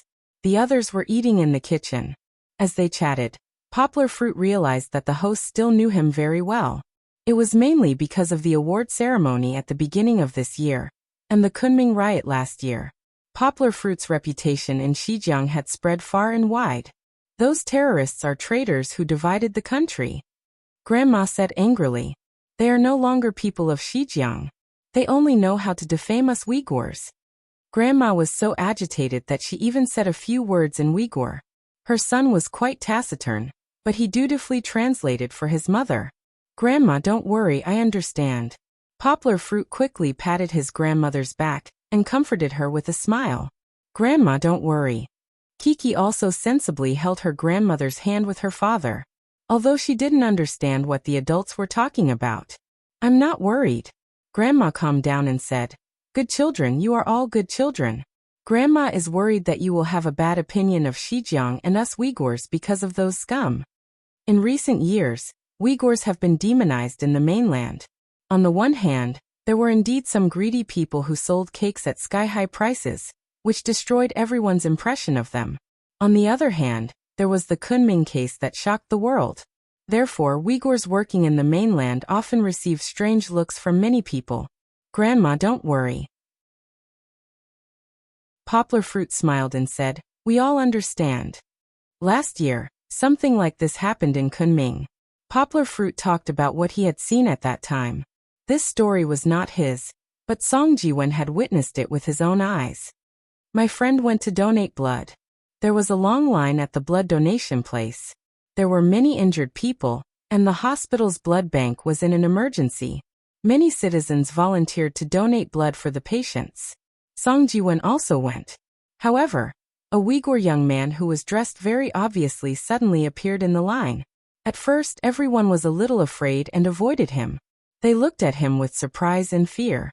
The Uyghur young man lined up calmly and patiently donated blood. Then he faced the crowd that was watching him and bowed deeply. His voice was not loud, but it was very powerful as he said, Those people who killed people with knives are all animals. They don't deserve to be Xinjiang people. They don't deserve to be Uyghurs. Poplar Fruit sighed and said, So, we really can't look at people with prejudice. Most of the Uyghurs are still very kind. Whether it's the Han people or the Uyghurs, they are all Chinese. As long as we unite, we won't be afraid of these separatists who are influenced by foreign countries. Yes. Grandma and Lin Yongjian both clapped their hands. Chapter 1282. Putting aside those slightly heavy matters, Poplar Fruit and Lin Yongjian chatted happily with their grandmother's family. From them, Poplar Fruit learned some stories about the grapevine ditch. First of all, the grapevine ditch was not a nameless place. In China, as long as one traveled to Xinjiang, it was impossible for anyone who did enough homework not to know about the grapevine ditch. It was one of the best and was ranked as a national 5A scenic spot, the top, along with the Forbidden City, Li River and other famous scenic spots. Of course, in addition to these, there were many local myths and legends. Grandma was an expert at telling stories, and Kiki and Dajuan were fascinated by them. During the lunch break, Poplar Fruit took his daughter home. The house with the sun on the high ground could not be lived in for the time being. Poplar Fruit was going to let his daughter take a nap on the Kong table under the shade of the tree. Fortunately, except for the room, there was still a necessary bathroom. Poplar Fruit changed his daughter's sweat-soaked dress, wiped her sweat, and put on a comfortable nightgown. It was a coincidence that the little girl's rose-red nightgown was quite similar to the local style and texture. The nightgown was not long, and it only hung above the knees. The two white and slender legs were like two green onions, charming and beautiful. Papa, I'll wipe it for you too. The little girl obediently beckoned her father to squat down, and then she held a wrung towel and wiped her father's face. Do you feel very comfortable? Poplar Fruit looked at his daughter and smiled. Very comfortable, and very happy. Unfortunately, this scene was not captured by the camera because it was in the bathroom. But sometimes, it was enough to know the happiness, wasn't it? Poplar Fruit did not want his daughter's little feet to be stained with the dust on the ground, so he simply stretched out his big hands and carried the little girl up. Compared to Poplar Fruit's big body, Kiki was a little girl at this time, and she was easily held by Poplar Fruit's arms. Ah! Ha! The little girl screamed for a while, and then she laughed because she thought it was funny. Poplar Fruit carried his daughter with one hand and walked to the Kong table. He smiled and made up a song. He sang loudly. I came from the mountains and caught a sheep. Take her to the mountains and marry her as a bride. So unpleasant, so unpleasant. The little girl was thrown onto the Kong bed by her father. She rolled around on the comfortable woolen blanket, then covered her ears and giggled. If it's bad, why don't you sing it? Poplar Fruit also sat on the Kong table and reached out to tickle the little girl, causing her to roll around and laugh nonstop. Alright, stop messing around. Let's take a nap. Poplar Fruit looked at his daughter with eyes full of love. He helped his daughter pull up her nightgown and said gently, No. Kiki pulled her father's arm and got up. She was still in a state of excitement. The little girl looked at the photographer next to her who was conscientiously making himself invisible, and then excitedly said to her father, I want to dance for Papa. Dance? What dance? Poplar Fruit was a little surprised and asked with a smile. Uncle Hu and I have been learning to dance at Master Bai's. Kiki pressed her father's shoulder and stood on the Kong bed. She suddenly leaned over to her father's ear and whispered to him with some embarrassment, I think I dance very well. So you want to dance for Papa to see, right? Poplar Fruit asked with a smile. The little girl felt that it was not good to praise herself, but her shy look was very cute. Kiki nodded. Then dance for Papa to see, Poplar Fruit said with a smile. Papa likes to see Kiki dance very much. So Kiki danced for her father once. There was no accompaniment, but the little girl had a good sense of rhythm. She danced like a rose dancing on a drum. This analogy was not exaggerated at all. Look at the little girl's flame-like red nightgown, her graceful and dexterous little hands turning, her soft and boneless waist swaying, and her slender jade-like delicate feet moving slowly. This was just an ordinary Uyghur dance, but under the little girl's performance, it was not inferior to the most beautiful popular dance in the world. Moreover, there was an additional celestial aura in the gentle beauty. Great. Trace_bien. French too great. Yonghua laughed and opened her arms to let her daughter, who was bashful after the dance in. An intoxicating blush appeared on Chi-Chi's pinkish little face, and it looked especially lovely and moving against the backdrop of her rose-like nightgown. There was a saying that people were prettier than flowers, and people were more beautiful than flowers.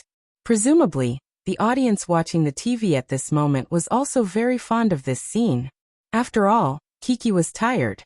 After the dance, she obediently lay down to sleep. Poplar Fruit held a small flower umbrella to block the little girl's light spots that leaked through the grapevines, and gently fanned his daughter with the other hand. Do you know what Master Bai means? Bai, in the Uyghur language, meant a rich man. Master Bai was a rich man. The reason why Master Bai is famous is because of the legend of a Fundi in Xizjiang. A Fundi is as smart as a sheep, and Master Bai is like big wolf who likes to go against a Fundi. Under her father's gentle voice, Chi-Chi gradually sank into dreamland. When she woke up in the afternoon, she was a little girl full of vitality again. Poplar Fruit changed his daughter into a red and white striped dress. The dress was waist-tight, which suited Kiki's slim figure very well. The hem only reached her knees, and the delicate crochet pattern was like lace, adding a touch of moving beauty to the regular stripes.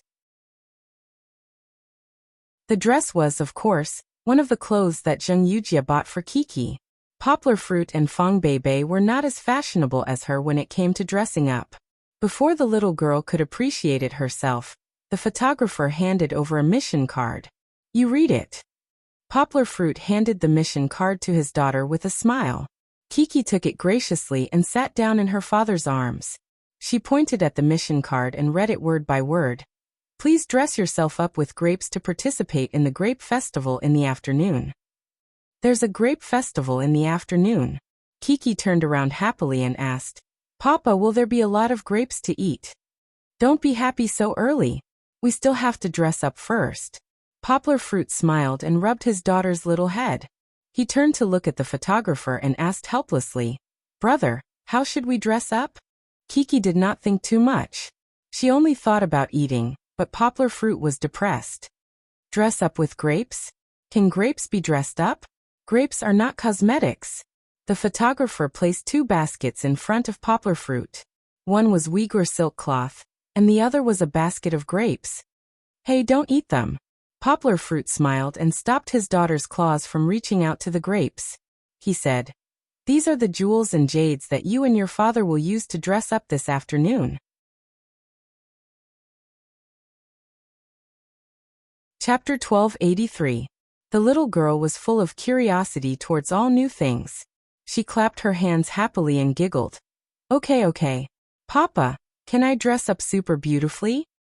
Papa, take a look. Poplar Fruit deliberately used his finger to measure his daughter's face, then nodded and said mysteriously like a Taoist who specialized in cheating money. Not bad, you can dress up as the great princess. Yes, I want to dress up as the great princess, the little girl said with a smile. Teacher Yang, children don't need to participate in dressing up. The director poured cold water on them and said, the children have their own tasks. Well, Kiki was happy for nothing. Kiki left with the director's sister to meet up with the other children, leaving Poplar Fruit alone in the courtyard. He had to think about how to dress up with grapes. Speaking of grapes, Poplar Fruit suddenly thought of Stephen Chow's boast about Journey to the West and Patriarch Bodhi. Although grapes and Bodhi had nothing to do with each other, the pronunciation was somewhat similar. When Poplar Fruit thought of Patriarch Bodhi, he suddenly had an idea. He could dress up like Patriarch Bodhi. Of course, it couldn't be exactly the same. After all, if he only used grapes, Poplar Fruit couldn't make flowers appear. First, he split the big bunch of grapes into small bunches and small bunches. Then, he used a rubber band to string them together one by one. In this way, it formed a grape ring that looked like the garland worn by Patriarch Bodhi in the movie. Poplar Fruit put it on his head, and smiled at the cameraman, and made a V sign with his hand. He was a living male version of Athena. Who would have thought that the usually serious and old-fashioned Poplar Fruit could act cute like this? Poplar Fruit was addicted to using the rubber band. He made himself a grape necklace, and that wasn't enough. He also made grape bracelets and wore a few rings around his arm. Of course, apart from these, Poplar Fruit also used silk to make himself Patriarch Bodhi's kasaya. Not to mention other things, but the heavy grape ornaments on his body showed that he was definitely a rich man. The locals called him Master Bai. Let's not talk about Yanggua's side for now. Chi-Chi's side also seemed to want to compete with grape. The village chief gathered the children and gave them their mission. Pick grapes. Of course, they had to be grouped into groups first. Kong Kong and Nua would use rock paper scissors to pick their teammates. Nua picked Kiki, while Kong Kong's team picked Dejun, Xian and Mini Xian. It couldn't be helped. Xian and Mini Xian were sold together. Brother Nuyi, you chose me? The little girl couldn't believe it at first. Yes, I like you. We're finally together. Nuyi's choice of Chi-Chi was not surprising at all. The two children had already become very good friends during their second journey. Yay. The two children hugged each other passionately, then held hands and jumped happily together. They were in high spirits. Compared to the depressed atmosphere of the other team, one was happy and the other was sad. Especially Xian.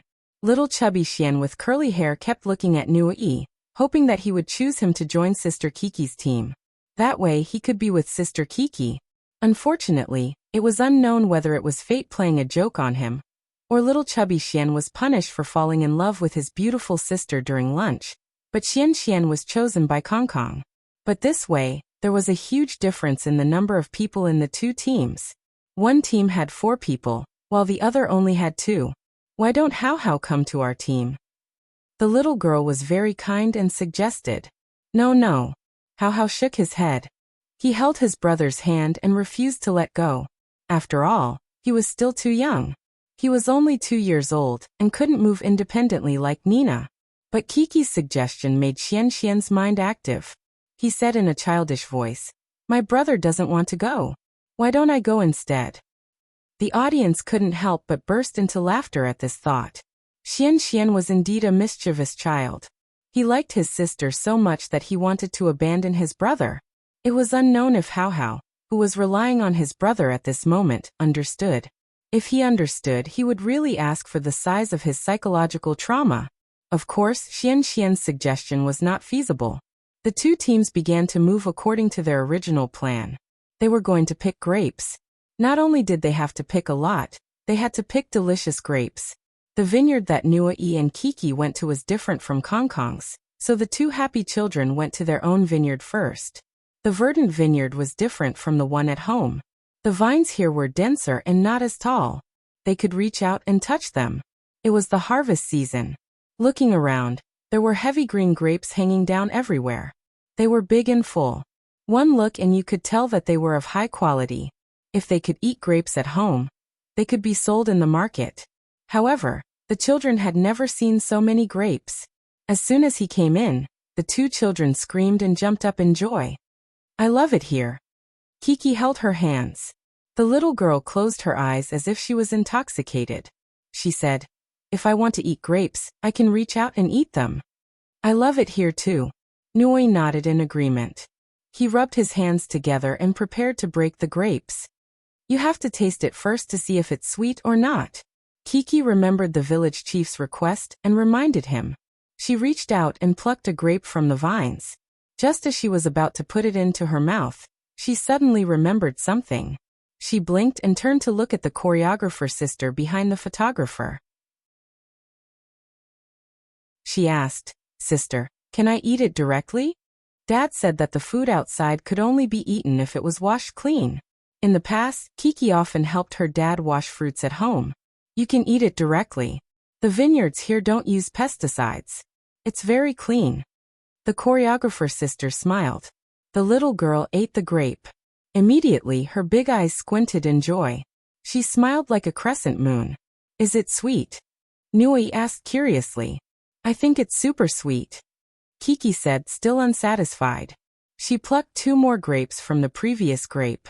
She passed one to Nui and ate the other one herself. So sweet, so delicious. Nui moved his hands around excitedly and turned on the vibration mode. Little boys were also crazy. When they were with good friends, they would lose all restraint. However, his behavior made Kiki giggle. She held Nui's hand and copied his shaking. Then she giggled and said, I think you're like a washing machine. Yes, when a washing machine was working, it would shake like crazy too.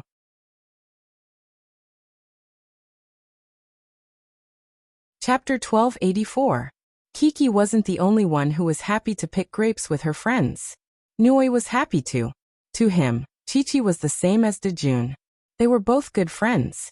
However, as a girl, a bright and cute girl, a pretty and smart girl, Kiki had a unique attraction to the little boy. It wasn't hard to explain why Nui was so excited when he was able to do a mission with Kiki alone. In front of the girl he liked, not to the extent of adoration. The little boy tried his best to show off. For example, he tried his best to pick the biggest bunch of grapes. However, he overestimated his strength. No matter how hard he tugged, he couldn't pick the bunch of grapes. I think this is delicious. I think this is delicious too. Kiki, the little glutton, used the excuse of wanting to taste the grapes to run around the vineyard. Her mouth was full of grapes, and her hands were holding a few more grapes, preparing to stuff them into the vineyard. Looking at her smiling eyes, it was obvious that the little girl was eating happily. However, when Chi-Chi heard Nui's laborious cries, she turned around and skipped over. She giggled as she placed her 2 little hands on Nui's shoulders and said, Big brother Nui, let me help you. This afternoon, Nui was wearing a red top, the same color as Chi-Chi's dress. Of course, the clothes worn by the little girl were nicer. She was like her father, tall and well-proportioned. She was like a clothes hanger. No matter what she wore, she would be able to bring out the taste of fashion. Speaking of height, Kiki was half a head taller than Nui. She was the second tallest among the 5 children, second only to Kong Kong. She gently lifted her hand and reached the roots of the bunch of grapes. The little girl was very strong. With a gentle tug, she helped her friend pluck the bunch of grapes. Brother Nui, this is for you. Kiki plucked it and placed it in Nui's arms.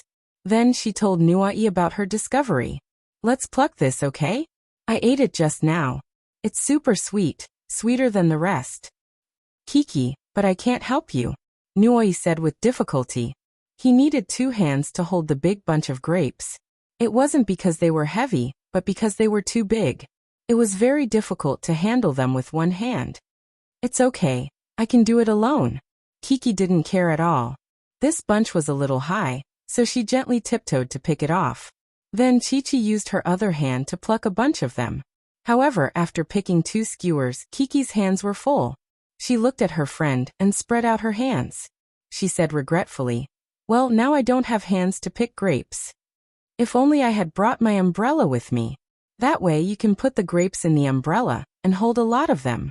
But Kiki still wanted to pick them, because there was still a long time, and she had just found a lot of sweet grapes. Nui put the grapes on a clean table and started to take off his shirt. However, maybe it was because of the microphone cord, Nui couldn't take it off after a while. Instead, he was tangled up with himself. Let me help you. Kiki put the grapes aside and helped Nui take off his shirt. Put it with me. It turned out that Nui had decided to make a cloth bag out of his clothes, so that he could carry more grapes. The little boy focused on the 3 bunches of grapes on the stage, and put them into his clothes. Then he said, "If we pick more, we'll win." Brother Nui, you're so awesome.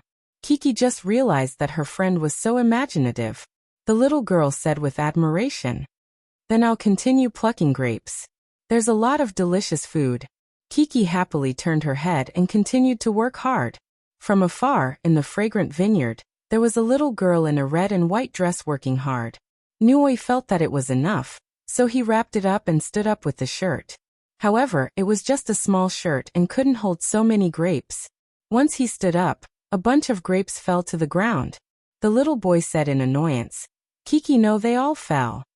At this time, Kiki came back with 2 bunches of grapes. She and Nui looked at each other and didn't know what to do. "It's okay, I'll help you pick them up." The little girl was still very energetic.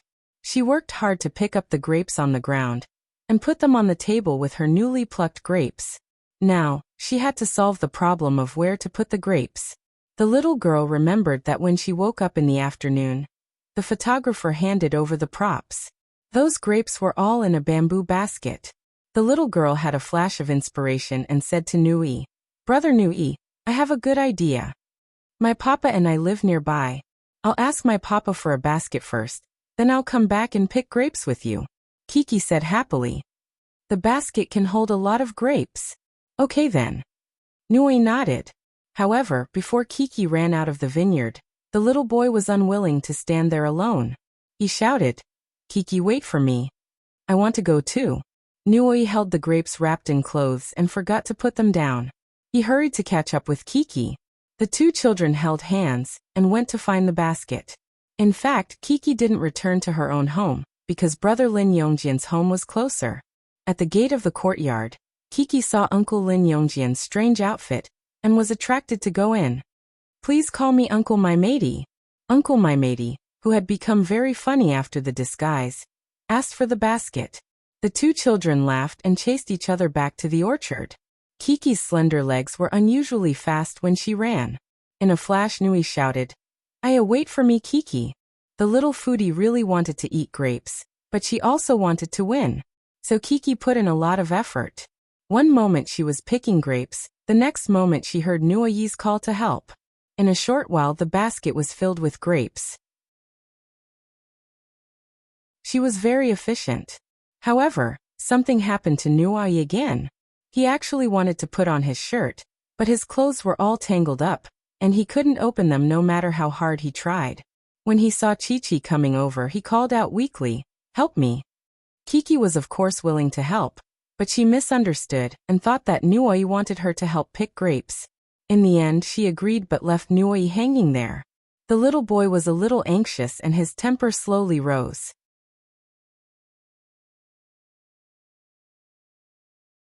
Chapter 1285. However, it was obvious that Chi-Chi hadn't noticed it yet because she happily plucked another big bunch of grapes. When Nui called out for the second time, Kiki finally reacted. She said in a clear voice, "Okay, I'll help you."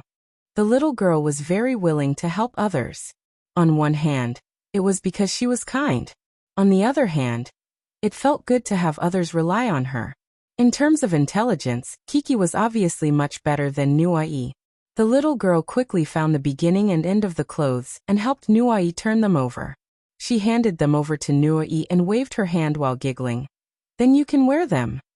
However, Kiki's bright and cheerful laughter did not dispel Nui's anger. He held his clothes and looked left and right, trying to distinguish the front from the back. At this moment, the little girl looked and giggled. She felt that it was very funny and pointed at the clothes and said, "Brother Nui, look, this doesn't even have hands." The sleeves of the clothes had not been pulled out yet. It was unknown whether it was because Nui felt that Chi-Chi's words were mocking him, or because his accumulated impatience had reached a critical point, but he suddenly pulled back and completely snatched his clothes from Chi-Chi's hands. The little girl had kindly wanted to help him pull out his sleeves just now. "Okay, I'll wear them myself." Nui turned his head and fiddled with the clothes. Kiki was shocked by Nui's actions. The little girl scratched her head in confusion. If it was any other time, Kiki would have been angry, just like the last time in the earthen building. However, Kiki was in a good mood today. In this bright summer, in this beautiful vineyard, and with Nui who was already very, very good friends, Kiki did not mind. "Okay then." She turned her head and decided to find something else to do. Then I'll help you get the grapes, okay?" Kiki maintained her cheerful smile and said crisply. The little girl began to gather the grapes into the basket, including the grapes that were placed on the table. No, because Kiki didn't seem to understand his anger just now. Nui's anger hadn't dissipated and he suddenly shouted. At this moment, Kiki was really shocked by Nui. She stood up and looked at her good friend. She scratched her head, not understanding what she had done wrong. She originally thought that Nui was just being anxious, but now that Nui's behavior was getting worse, the director had no choice but to speak up to restrain him. "Nui, you can't do this." Although the program was to allow the children to express themselves freely as much as possible, and let them show their natural instincts, being too casual was not necessarily a good thing for the program. It was necessary to mediate, so that the children could maintain a harmonious relationship, and not quarrel over a small matter. There were still many episodes to come. Kiki came to Nui's side. She was confused as to why Nui was angry. Wasn't everything fine just now? Of course, not to mention Kiki, even the adults were a little confused. It could only be said that a child's temper was like the weather in May. One moment it was sunny, the next it was raining heavily. It was unpredictable. The weather was already hot, and she had painstakingly picked so many grapes. The little girl's face was dripping with sweat, and her hair was wet and stuck to her face. It was like the white crystal hair in the movie Journey to the West. She looked at her little friend in confusion, and kept wiping her sweat. Nui's mood suddenly fell. Kiki's actions looked like she was wiping her tears. He thought that his bad temper had wronged his good friend. The little boy was suddenly at a loss as well. "What's wrong with you?" Kiki blinked her big eyes and asked in confusion. "I'm sorry." Nui suddenly lowered his arms and walked to a far corner with his head buried.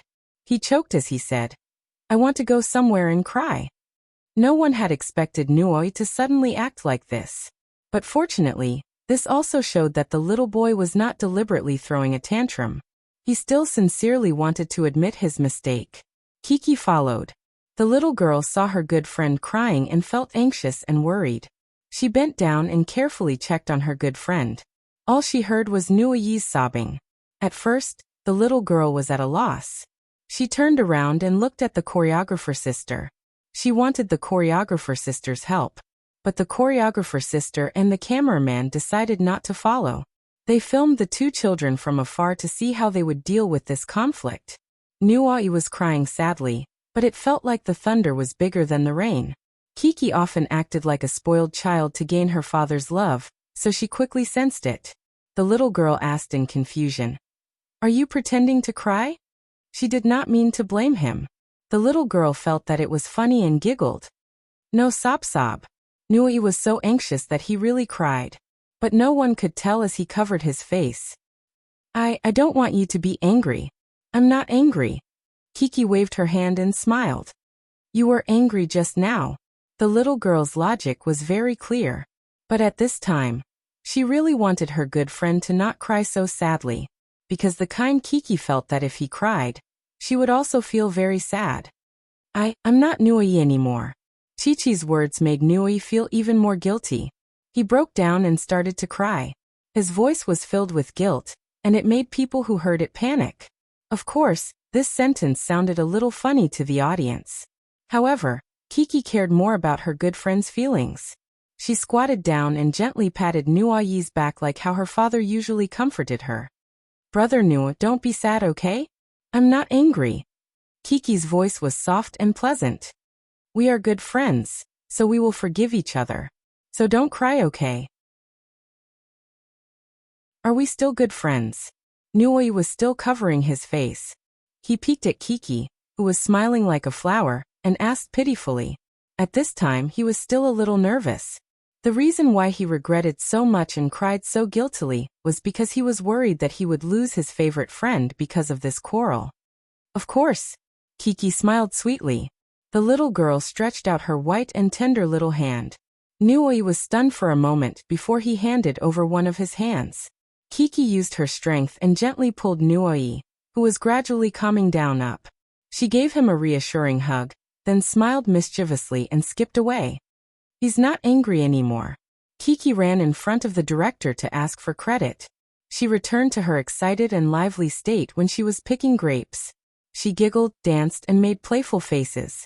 On the other side, Nuoi, who was gradually calming down, looked at his cute little sister with a smile on his face.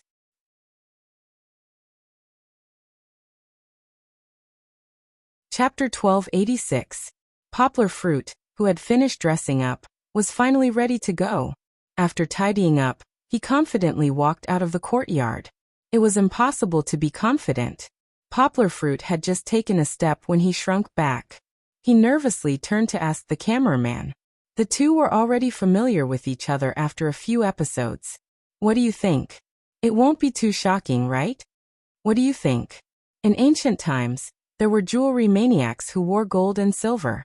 Now there was Poplar Fruit, the grape maniac, who used grapes to make more than 10 accessories for himself. His head, ears, neck, arms, wrists, waist, and even his thighs were covered in grape jewelry. That's right. It's not too heavy. The cameraman secretly complained in his heart. His next sentence was a fake response. Teacher Yang, you're so cool. One look and I can tell that you're flattering me. Poplar Fruit laughed. He walked toward the gathering place with satisfaction. This outfit was really cumbersome. Poplar Fruit did not mind the weight, but he did not dare walk too fast. He was afraid that if his steps were too big, the grapes would fall. After all, these grapes were only strung together with rubber bands. Because he did not walk fast, Poplar Fruit was quickly caught up by his daughter and Nuoi. From afar, Poplar Fruit heard his daughter call, "Papa." The little girl's voice was clear and clean. It was very easy to distinguish. Moreover, it was mixed with joy. Hearing it, one's heart was infected. You two went to pick grapes? Poplar Fruit smiled and waited for them. Perhaps the little girl was very hardworking and picked a lot of grapes. If she carried the basket with Nuoi, she might lose her balance. After all, Nuoyi's strength was far from Kiki's. Therefore, Nuoi used a straw tray to carry a few bunches of grapes while the little girl carried the heavy basket and walked in front. As expected of his daughter, Poplar Fruit praised in his heart. Not only did the little girl not complain about being tired, she was smiling and in high spirits as she told her friends funny stories. Of course, when she arrived in front of her father, the little girl's attention was completely attracted by her father's strange clothes. Papa Hihi, how did you become like this? Kiki didn't answer her father's question and couldn't help giggling. Do you think Daddy looks handsome like this? Poplar Fruit asked with a smile. He even deliberately posed as if he was going to walk on the runway. I think Papa is super handsome and fun. The little girl would always support her father. She put down the basket, waved her hand and said, We also saw Brother Dajuan's Papa just now. Brother Dajuan's Papa is dressed as Uncle Maimati. Yes, Uncle Maimati. Only then did Nanoi recover from the shock of seeing Poplar Fruit's uncle. He stuck out his belly and said, Then Kiki, I think your father looks a lot like Master Bai. No, Master Bai doesn't look like this. Kiki laughed and had to hold Nanoi's shoulder. She said, Master Bai has a beard like Dajuan's Papa. What kind of grapes did you pick? Why did you pick so many? Poplar Fruit asked with a smile. He also felt that he was quite strange. Although his daughter liked it very much, he didn't want to continue this topic. Papa, squat down. Kiki just remembered. She waved her hand and happily picked a few grapes from the basket. She stuffed them into her father's mouth and asked expectantly, "Is it delicious? We're all super sweet grapes." "Yes, we were at that place, there were a lot of grapes." Nanoi also excitedly told his story. "So sweet, very sweet." Poplar Fruit smiled and touched his daughter's head. He said, Let's go to the rendezvous point. The village chief has been waiting for us for a long time." Poplar Fruit didn't want to help. He just walked with his daughter. The little girl carried the basket with all her strength. She didn't complain about the weight and didn't feel tired. Even with her father by her side, she was very strong. Poplar Fruit could see Kiki's progress. On the way, they met Zhou Shimin, who was dressed even more shockingly. He had a scarf tied around his head, and the scarf was decorated with grapes. What was even more eye-catching was that he was actually standing on a scooter and letting the staff carry him all the way to the rendezvous point at lightning speed. "Wow!" Kiki and Nanoi cheered. "I just saw a great man," Nanoi said in a daze. "That's Xuanxuan's papa." The little girl giggled. "I also want a scooter." Poplar Fruit sighed. Haha. Looking at Zhou Shimin's smug smile, it really made people jealous.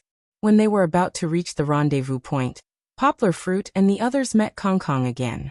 Kong Kong's group had too many 2 to 3-year-old children. Boss Kong couldn't take care of them all. He helplessly fell to the back. His hands and arms were almost full of grapes. After Hao Hao, who he helped just now, threw the grapes to him, he also ran away like he was flying. The cold little boy didn't complain about this. He helplessly looked at Hao Hao's back as he left. He silently picked up the grapes and worked hard to transport them to the rendezvous point. They didn't consider using a basket, so now Kong Kong had a hard time transporting the grapes. "Brother Kong Kong." His friends chased from behind. He turned around and saw Kiki and Nanoi. "You guys picked so many?" Kong Kong calmly asked. "Brother Kong Kong, we're here to help you." The little girl sweetly smiled. Just now, Poplar Fruit reminded her that Kong Kong seemed to be working hard. Yes, she can help you." Nano honestly supported his heavy tray and said, "Mine is so heavy." Not to mention that Nano was pretentious, he also had a lot of grapes in his arms. Who told them to pick so many grapes in a moment of joy? No need, you guys are already very heavy. Kong Kong glanced at Kiki's basket that was several times heavier. He shook his head and said expressionlessly. His face was tense.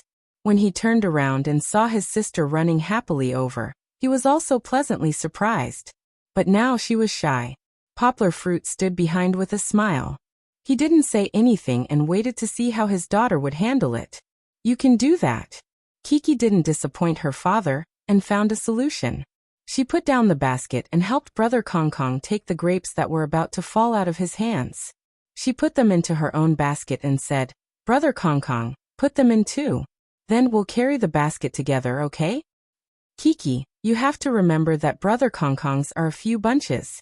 Later, you have to return them to Brother Kong Kong." Poplar Fruit reminded her with a smile. "I remember."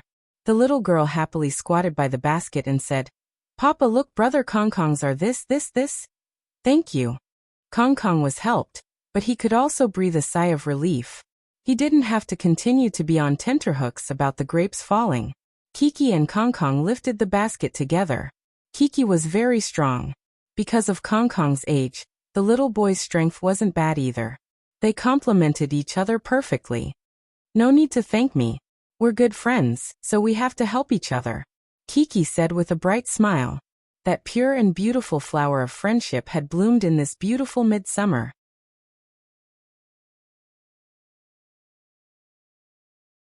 Chapter 1287.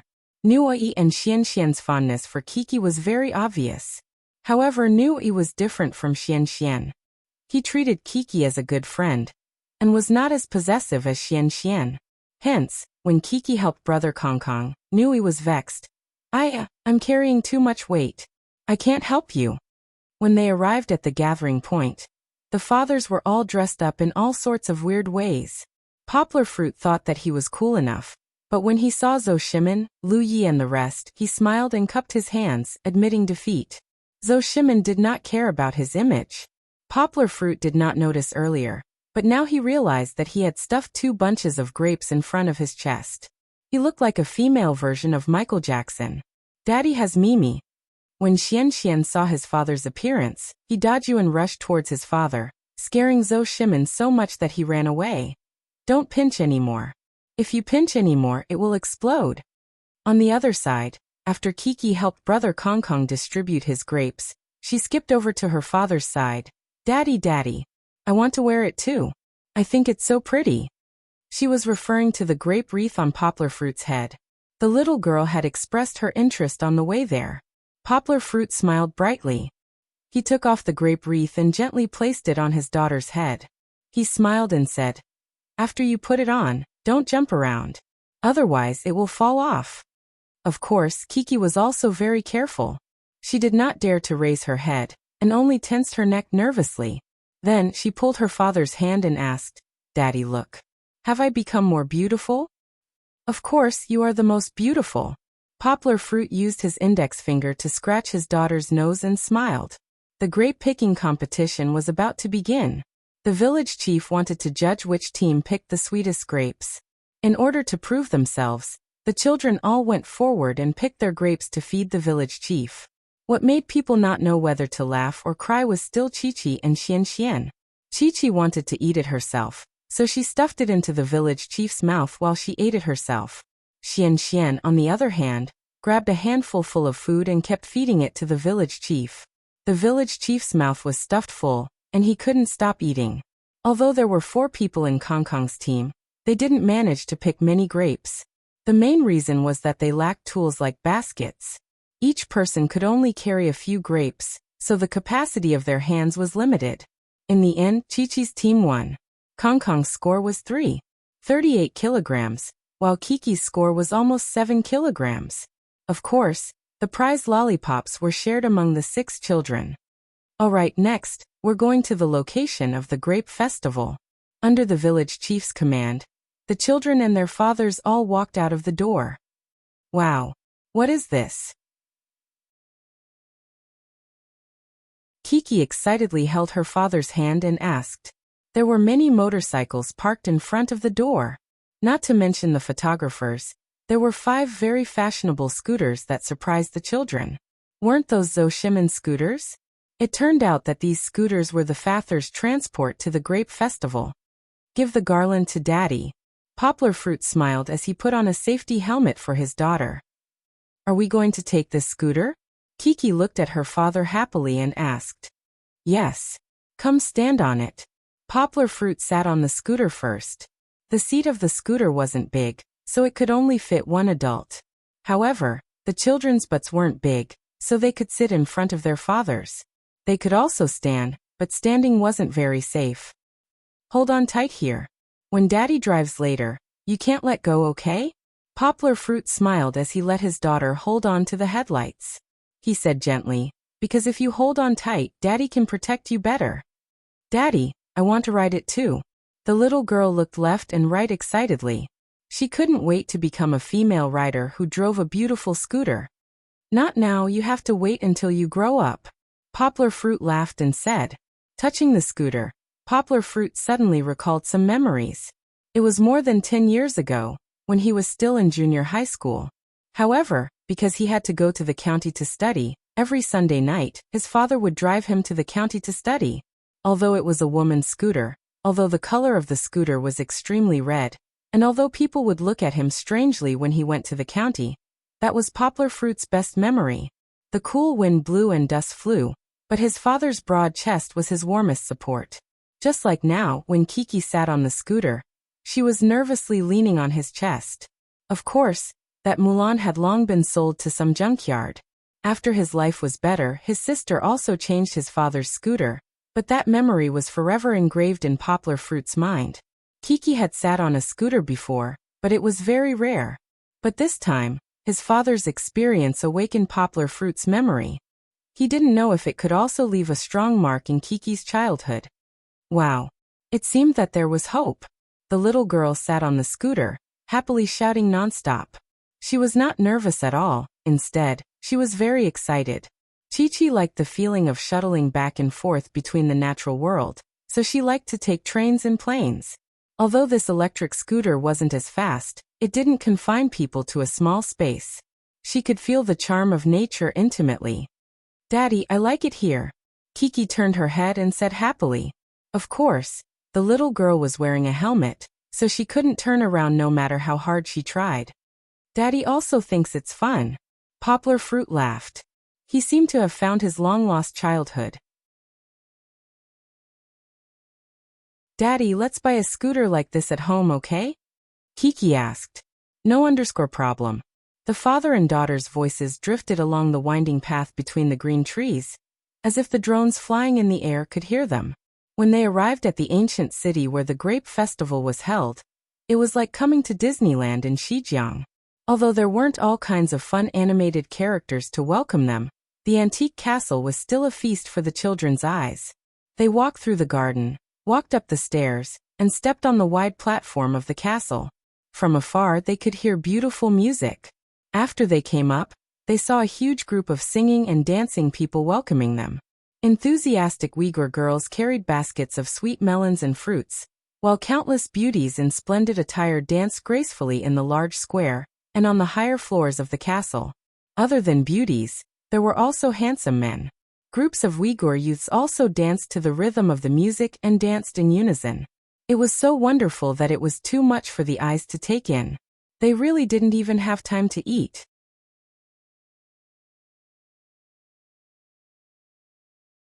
Chapter 1288. The Uyghur girls and young men all looked very good when they danced, especially when the Uyghur girls twisted their waists to end the dance. Poplar Fruit noticed that his daughter could not help but bend her waist. Kiki was a child who would be very happy when she heard music and saw others dance. Such elegant and beautiful movements.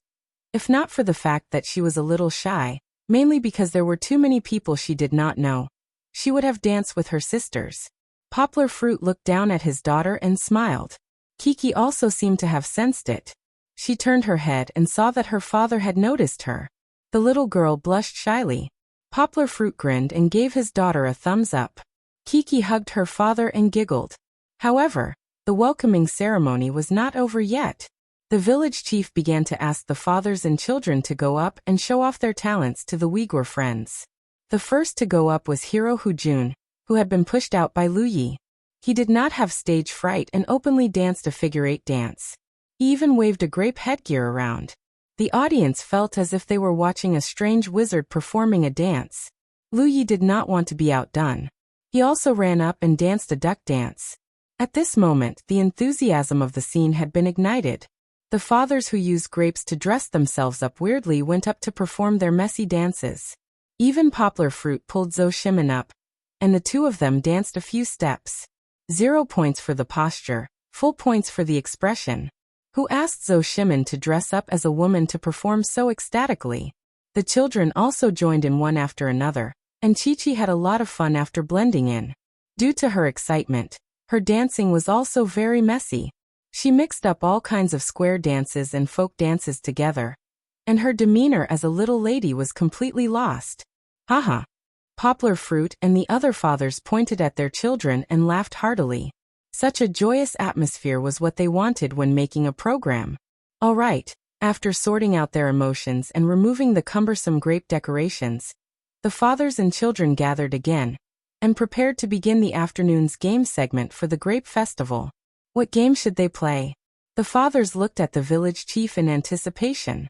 My babies. Look at the big box of ice cream. Who wants to eat it? The village chief held up a box of ice cream.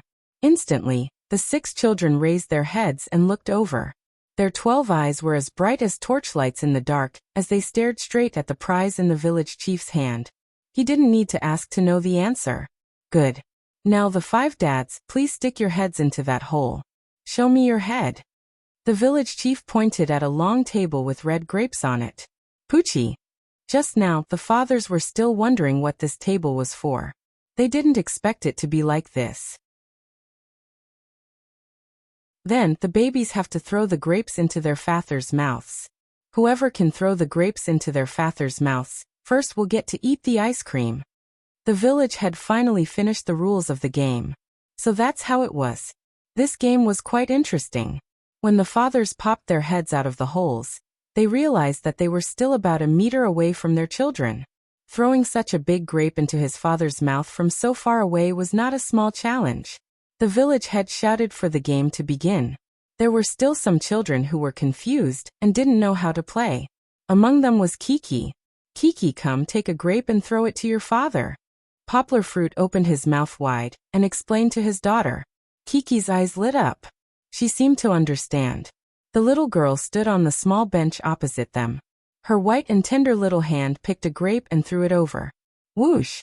The grape flew past Poplar Fruit's ear. Not bad, continue. Poplar Fruit smiled and encouraged his daughter. He thought that Kiki threw the grape askew. Rustle. Another few grapes brushed past Poplar Fruit, thousands of miles away from his mouth. Poplar Fruit finally realized that something was wrong. Although his daughter was looking at him, the moment she threw the grape, she looked to his left or right. Papa, we're about to win, the little girl happily said. We'll soon have ice cream to eat. How can you win? Poplar Fruit didn't know whether to laugh or cry. You didn't even throw it to your father. Kiki opened her mouth. Suddenly, the little girl covered her mouth with her two little hands and asked in surprise, Are you going to throw it to Papa? Even if she was surprised, the little girl still had an innocent and cute look. Sure enough, it was just as he guessed. Kiki misunderstood. Otherwise, how could she throw so many grapes and not one of them landed on him? Poplar Fruit had to explain to his daughter again. This time, Poplar Fruit deliberately explained it very clearly. And you have to throw it into your father's mouth. But, if you throw it to Papa, Papa will feel pain. Kiki frowned and said with some puzzlement. It's okay, grapes are so soft it won't hurt.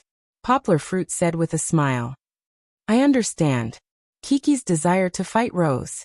She pursed her small mouth and twisted her arms and wrists, just like how Poplar Fruit asked her to warm up when she practiced Benben Quan. The little girl became serious. Poplar Fruit looked at her. This was serious. He coughed twice and said, Kiki, you can't use too much strength. Kiki began a new round of attempts. Although the little girl smiled sweetly, she seriously waved her little hand and threw the grapes to her father. It's a little crooked. When you throw it, you have to turn it to the right a little bit. Poplar Fruit kept reminding his daughter. Of course, Kiki's performance was getting better and better. At the beginning, she could basically throw the grapes to her father's face.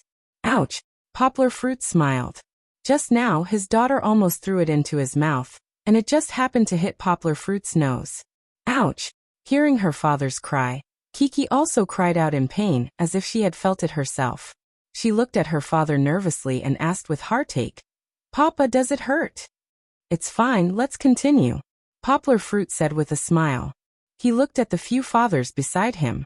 The most pitiful one was Hujun Kongkong kept throwing things at his face, as if it was a prank. Hujun's father cried out in pain. Compared to his daughter, he was simply a heating pad. Kiki's aim was getting better and better. Like Poplar Fruit, she had practiced martial arts and had better control of her body than the average child. The little girl began to throw a grape into Poplar Fruit's mouth, and more of them hit the mark. Actually, Poplar Fruit didn't care much about whether he threw it in or not. The main thing was that his daughter was very happy. Seeing her jump in joy after throwing one in, Poplar Fruit felt very happy. Cheers! Cheers! 5. Poplar Fruit encouraged with a smile. But there was no time. 10. Zhou Shimin, who was next to them, suddenly shouted. Xianxian's reaction was even more intense. He jumped and screamed excitedly at the village chief. Yeah, we won. Yeah. Failed at the last step.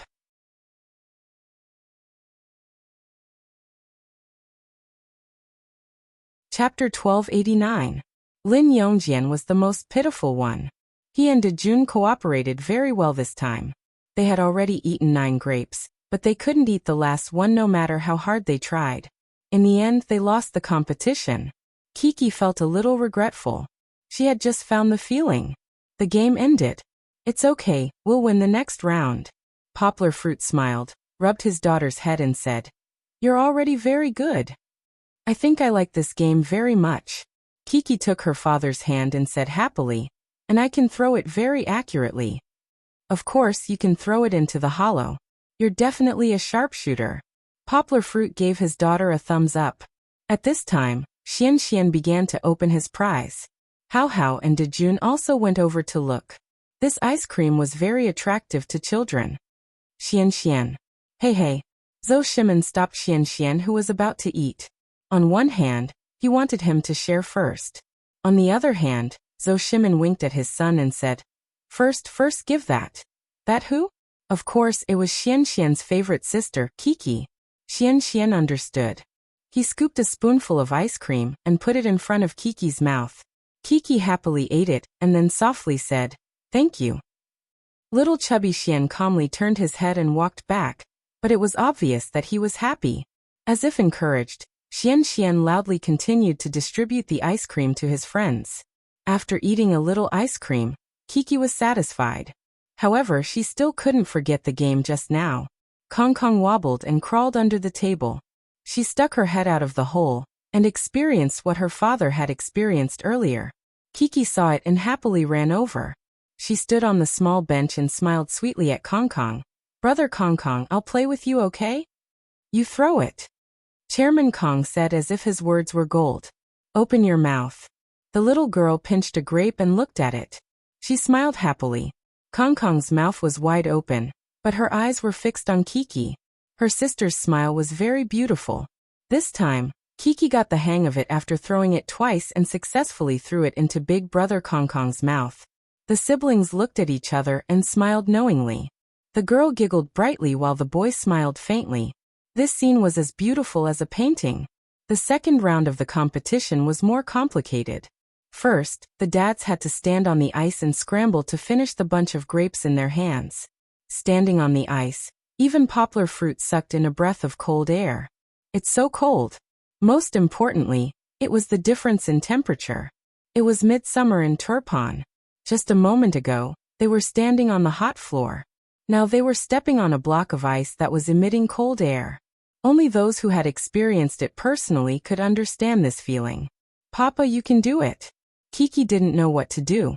She waved her small arms and cheered for her father. Poplar Fruit, who quickly recovered, stabilized his body. The ice was very slippery. He said to his daughter, Go over there and wait for Papa's order. Then, go and pick the best tools to make the grape juice. Seeing that the other dads had already started eating, Poplar Fruit also hurriedly took action. Needless to say, Poplar Fruit's performance wasn't bad. He ate the grapes quickly, unlike the other dads who ate while complaining that the grapes were cold. Under the cameras filming, Poplar Fruit rarely worked so hard. He sucked in the grapes like a storm. His mouth was stuffed full of grapes. Every time he chewed, the green grape juice overflowed from the corner of his mouth. This was too funny. The audience, especially Poplar Fruit's fans, lamented, My Appa, why do you not care about your image? Finally, Poplar Fruit was the first to finish the battle. However, just as he desperately swallowed the grapes, Lin Yongjian had already finished speaking the tongue twister vaguely and asked Dejun, who was still in a daze, to pick up the tools. Poplar Fruit didn't want to be outdone. He clearly finished the tongue twister. Poplar Fruit couldn't sing, but for Poplar Fruit, who was about to get a doctorate in Chinese, it was absolutely easy for him to recite the tongue twister. However, he didn't care about this. He hurriedly ordered his daughter to pick the tools to make the grapes. In fact, the tools to make the grapes were also very strange. There were sticks the size of 2 index fingers, spatulas, and even small spoons and chopsticks. The sticks were the best. Kiki picked them herself. In the end, she picked a small spoon. She didn't know which one was better. She wasted the good opportunity that her father fought so hard for. Alright, Poplar Fruit didn't care too much. He instructed his daughter to squat by the wooden basin and use the spoon to make the grapes. However, seeing his daughter make the grapes one by one, Poplar Fruit looked up at the sky. She was going to do it until the sun went down. Luckily, the frivolous Lu Yi suddenly thought of a good idea. He shouted, Nuyi, stand on it and step on it. Nuyi obediently did as he didn't even take off his shoes. He just stood on it with his 2 feet. Oh, wait a moment. What's wrong? Didn't the village chief say it just now? In the end, they had to make a cup of grape juice and let the father drink it. Wouldn't Lu Yi end up drinking grape juice mixed with sand? However, all of a sudden, this made the other father's thoughts become active. Kiki, take off your shoes. Stand on it. Poplar Fruit first covered the grapes with a filter cloth, allowing the grapes to curl into a ball. Then he let his daughter hold his shoulder and took off her shoes, revealing her fair and clean feet. They stepped on it one after the other. Will it stink? Kiki held her father's hand and stepped on it one by one. She giggled to herself. Let me smell. In order to make the show more interesting, Poplar Fruit really let his daughter raise one of her feet. Then he moved his face closer and sniffed. It doesn't stink. Daddy washed your feet for you in the afternoon. It was really smart. He was even praising himself. However, it also amused the girl so much that she couldn't stop laughing. She laughed until her feet lost strength. As the father and daughter played, they forgot about the competition. In the end, first place was snatched away by Lu Yi. Of course, Poplar Fruit let his daughter work hard, and was the second to stand on the ice cube. Gulp, gulp. Poplar Fruit finished the glass of grape juice in big gulps. Papa, is it good? Kiki, who was next to him, asked curiously as she respectfully helped her drunk father down. It's good. It's the taste of your feet soaked in grapes, Kiki. It's sour and refreshing, delicious. Poplar Fruit couldn't help but laugh. The little girl also giggled. This time, she understood her father's subtext, but she also felt that it was fun, so she was half shy and half happy as she hugged her father's thigh and laughed. Of course, the other fathers hadn't finished yet. Their spirit of participating in the competition for the second place continued. Poplar Fruit didn't even need to teach them. Kiki couldn't help but run over to help. Today, Teacher Lin, Brother Zhou, both of you drank Kiki's feet. How do you feel? Poplar Fruit was the last to go up and put his arms around the shoulders of his two big brothers, laughing mischievously. Haha.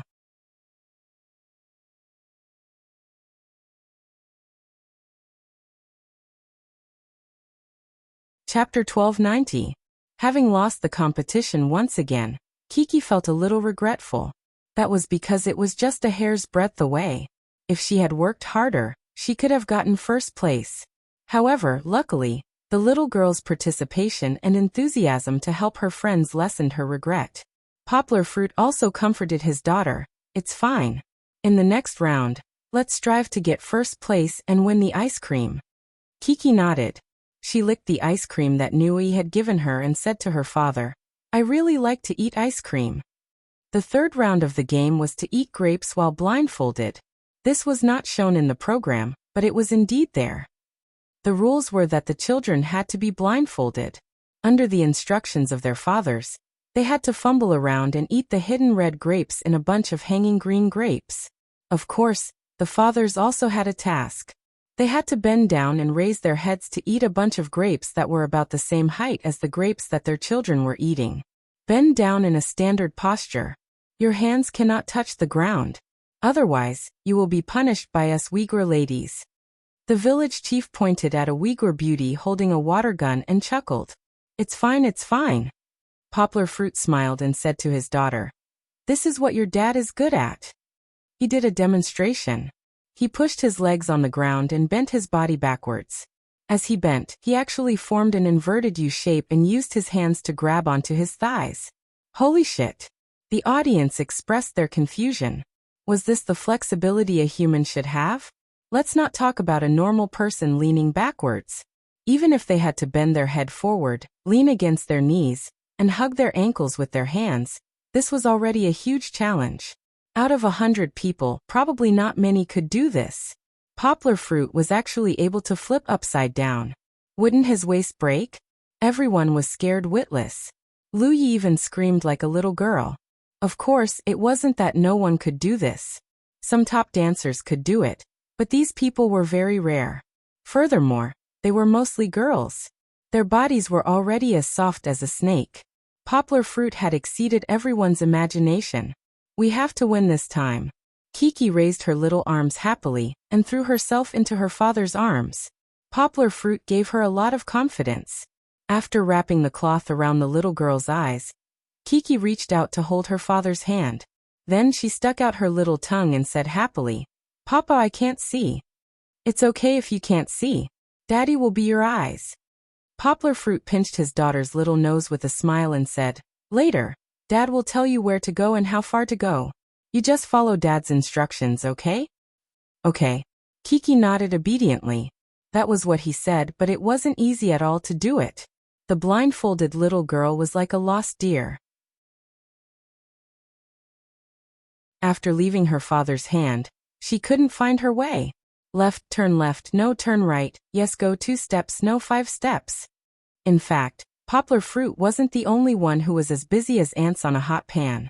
The other fathers were also running around in circles like children. It wasn't that the fathers were nervous, but that they didn't cooperate with their children as well as they thought. For example, when they told them to go left, the children would turn around in a daze and couldn't find their way. Poplar Fruit's face was blooming with a smile. Kiki was so interesting. No matter how the game was, the performance of I Am Your Eyes with his daughter was very funny.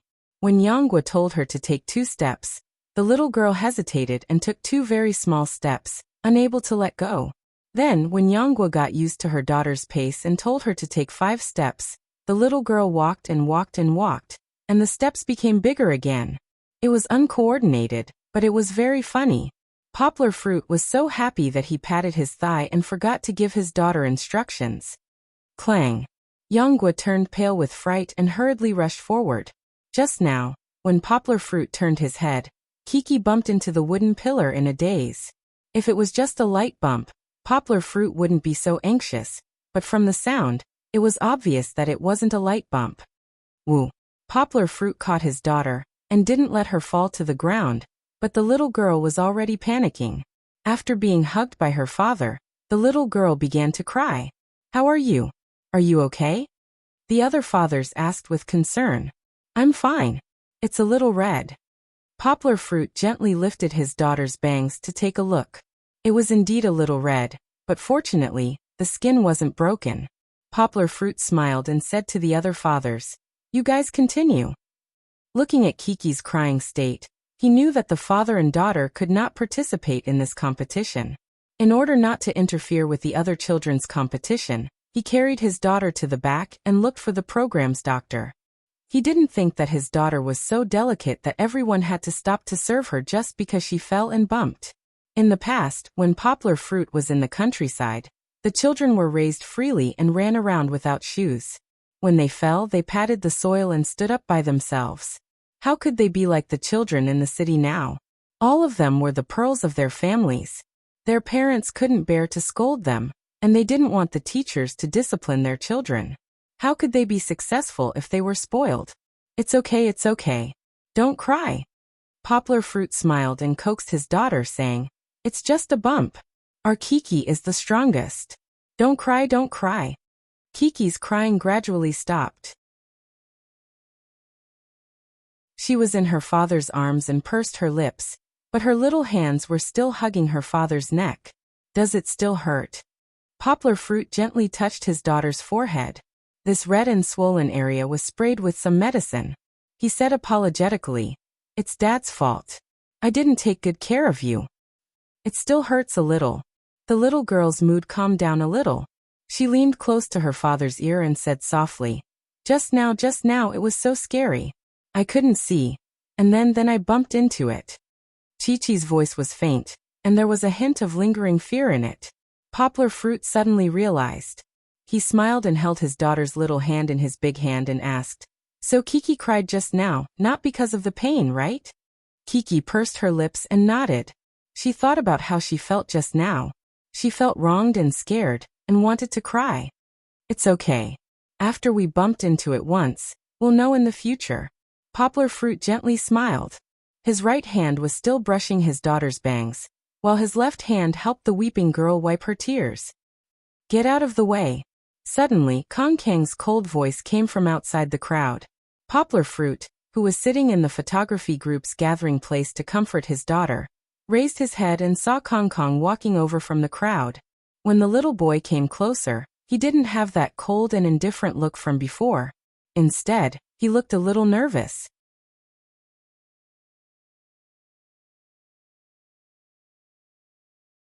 Chapter 1291.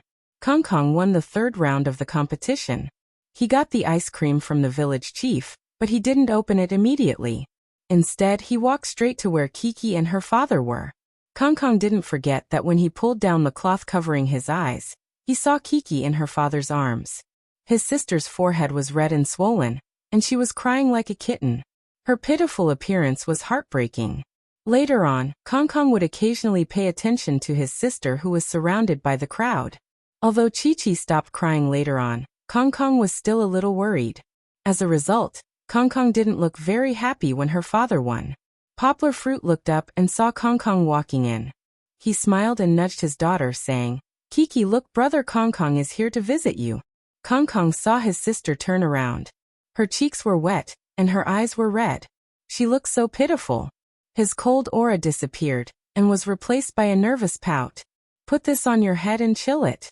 Kong Kong walked over, and held up the prize he just won. He put it on Kiki's forehead. "Wow, Kong Kong, you're so nice.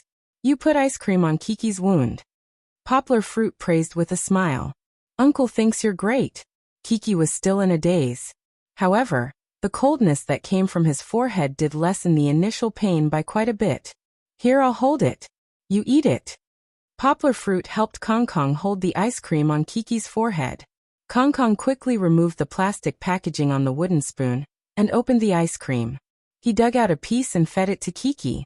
Kong Kong said simply, "You eat first." Kiki's vision was blocked so she couldn't see Kong Kong.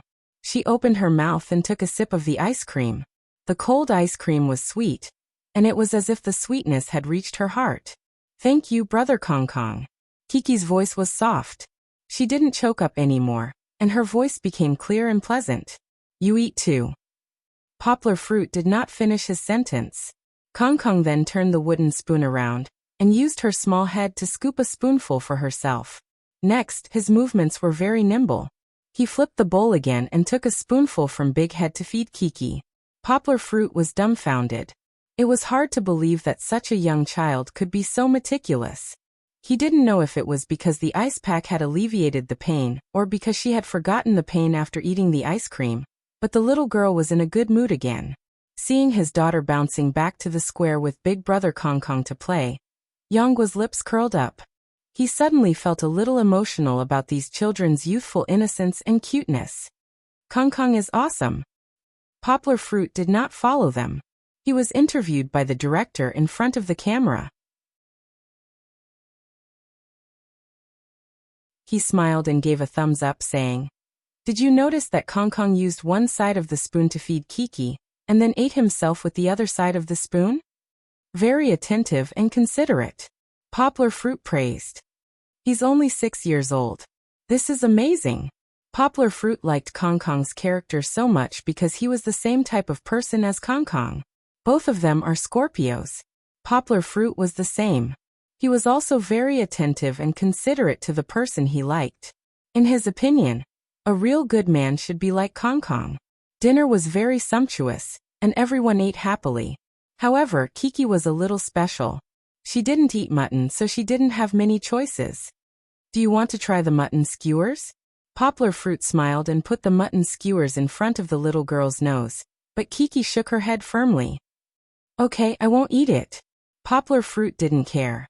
Everyone had something they didn't like to eat. Kiki didn't eat mutton or spicy food, but beef fried rice was okay, as long as she was full. Everyone thought that Kiki was unhappy, so the fathers came to comfort the little girl. "Poplar Fruit, I heard from Teacher Lin that your house is like this. How can you live in such a place?" Lu Yi moved over and patted Poplar Fruit's shoulder. "How about you and Kiki sleep in my house together?" Afraid that Poplar Fruit didn't understand, he smiled and said, "Our big bed is from here to there. It's super big and it can fit more than 10 people. Poplar Fruit smiled and didn't answer. Beside him, Nui also came over and invited his good friend Kiki. "Kiki, how about you sleep in our house tonight? We can play together."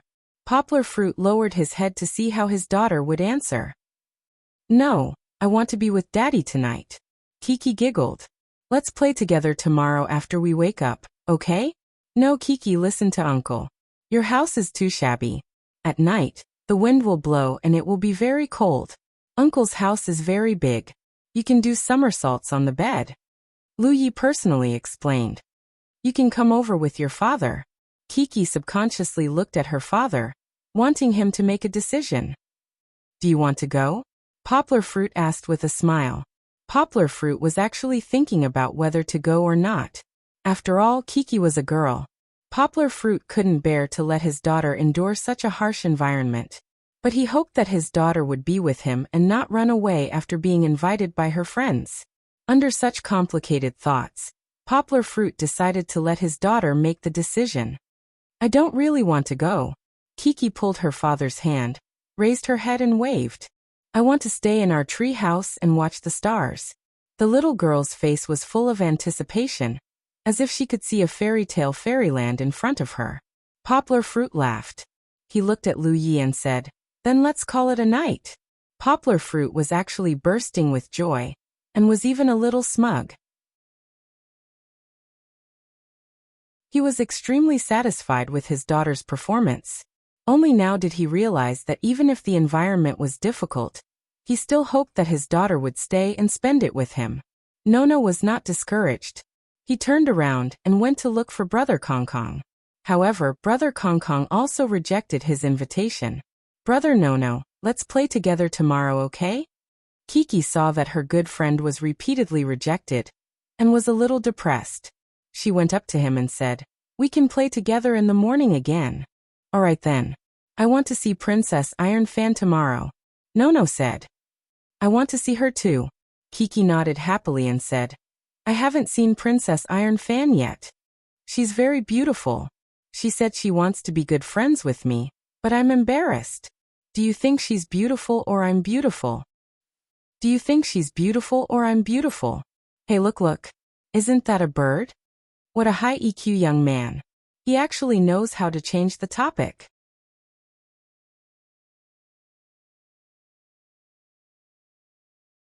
Chapter 1292. In the evening, in that leaky attic, Poplar Fruit and his daughter sat cross-legged on the clean and soft bed, chatting for a while. Although it was already past 12 o'clock in the evening, the little girl was still not sleepy because of the time difference. Today, you said that you want to stay and live in the home we chose. Dad is very happy. Poplar Fruit smiled and said, Although you only said that you want to stay and look at the stars. The little girl waved her hand, mischievously smiled and said, It's not exactly about looking at the stars, because Papa said that since we chose it, we have to stick to it. Her soft long hair spread on the bed and waist, exuding the soft fragrance of shampoo. The light above her head shone on it, reflecting a faint luster. It was very beautiful, just like a fairy scattering flowers. Dad thinks that it's great that you can think like this. Poplar Fruit smiled and said, This means that you have grown up and gradually began to understand the meaning of responsibility. Ha! Kiki looked at her father in puzzlement. Responsibility is that you have to learn to overcome difficulties, for the promise you made, for the choice you made, to the end. Poplar Fruit said in a soft voice. Dad will give a simple example. When you were young, you suddenly appeared in Dad's world. This was the first time that Poplar Fruit talked about Kiki's birth. Kiki began to look at her father and listen attentively. At that time, Dad was very poor, didn't have a car, and didn't have a big house like ours. Poplar Fruit gestured and said with a smile. At that time, Dad just rented a house that was about the same size as ours. Your appearance has suddenly disrupted Dad's life. Poplar Fruit didn't talk about his ex-girlfriend's departure. When you were young, you were very naughty. Whenever Dad left your side, you would cry. Later, Dad also resigned from his job, and could only revolve around you all day. Ah. Chi-Chi blinked her eyes. She was also doing her best to flip through her memories. Of course, even though Chi-Chi's memory was very strong, she didn't have complete self-awareness yet. Her memories before she was 1 year old were already very vague and blurry. Someone told Dad to give up on you because Dad can't even take care of himself. How can he take care of you who can't take care of herself? Poplar Fruit looked at his daughter affectionately and said softly, But Daddy didn't do that. Do you know why? Because Papa loves me. The little girl's voice was soft as she looked at her father nervously. Yes, but the most important thing is responsibility. Poplar Fruit laughed. You know what? The first time I held you in my arms, I knew you were my daughter when I saw you, silly girl. Blood is thicker than water. And the feeling of being connected by blood has tied you and me together. And the first time you opened your eyes, you smiled when you saw Daddy. Daddy still remembers that you didn't have a single tooth at that time, so you were very small. Poplar Fruit seemed to have been immersed in his memories. In his slightly moist eyes, it was as if the shadow of the little guy from back then had appeared, overlapping with his daughter, who had grown up into a little girl in front of him. Papa! Kiki couldn't hold it in anymore. She threw herself into her father's embrace and tightly hugged her father. Her voice was choked with sobs as she said, "Don't cry. When you cry, I also want to cry." Fool, Daddy isn't crying. Daddy is smiling happily. Poplar Fruit tenderly rubbed his daughter's slightly wet hair and said, "That's right, you were like this when you were young. You needed Daddy to hug you to sleep at night. You needed to hear Daddy's heartbeat to be able to sleep soundly. I also want to hug Papa to sleep tonight." Kiki stretched out her white and tender arms, wrapped around her father's neck, and said coquettishly, "Haha." Poplar Fruit laughed heartily. After sorting out his emotions, Poplar Fruit continued to talk about the topic of responsibility. "Because I felt the responsibility of bringing you up. Because I felt the responsibility of a father to protect his daughter.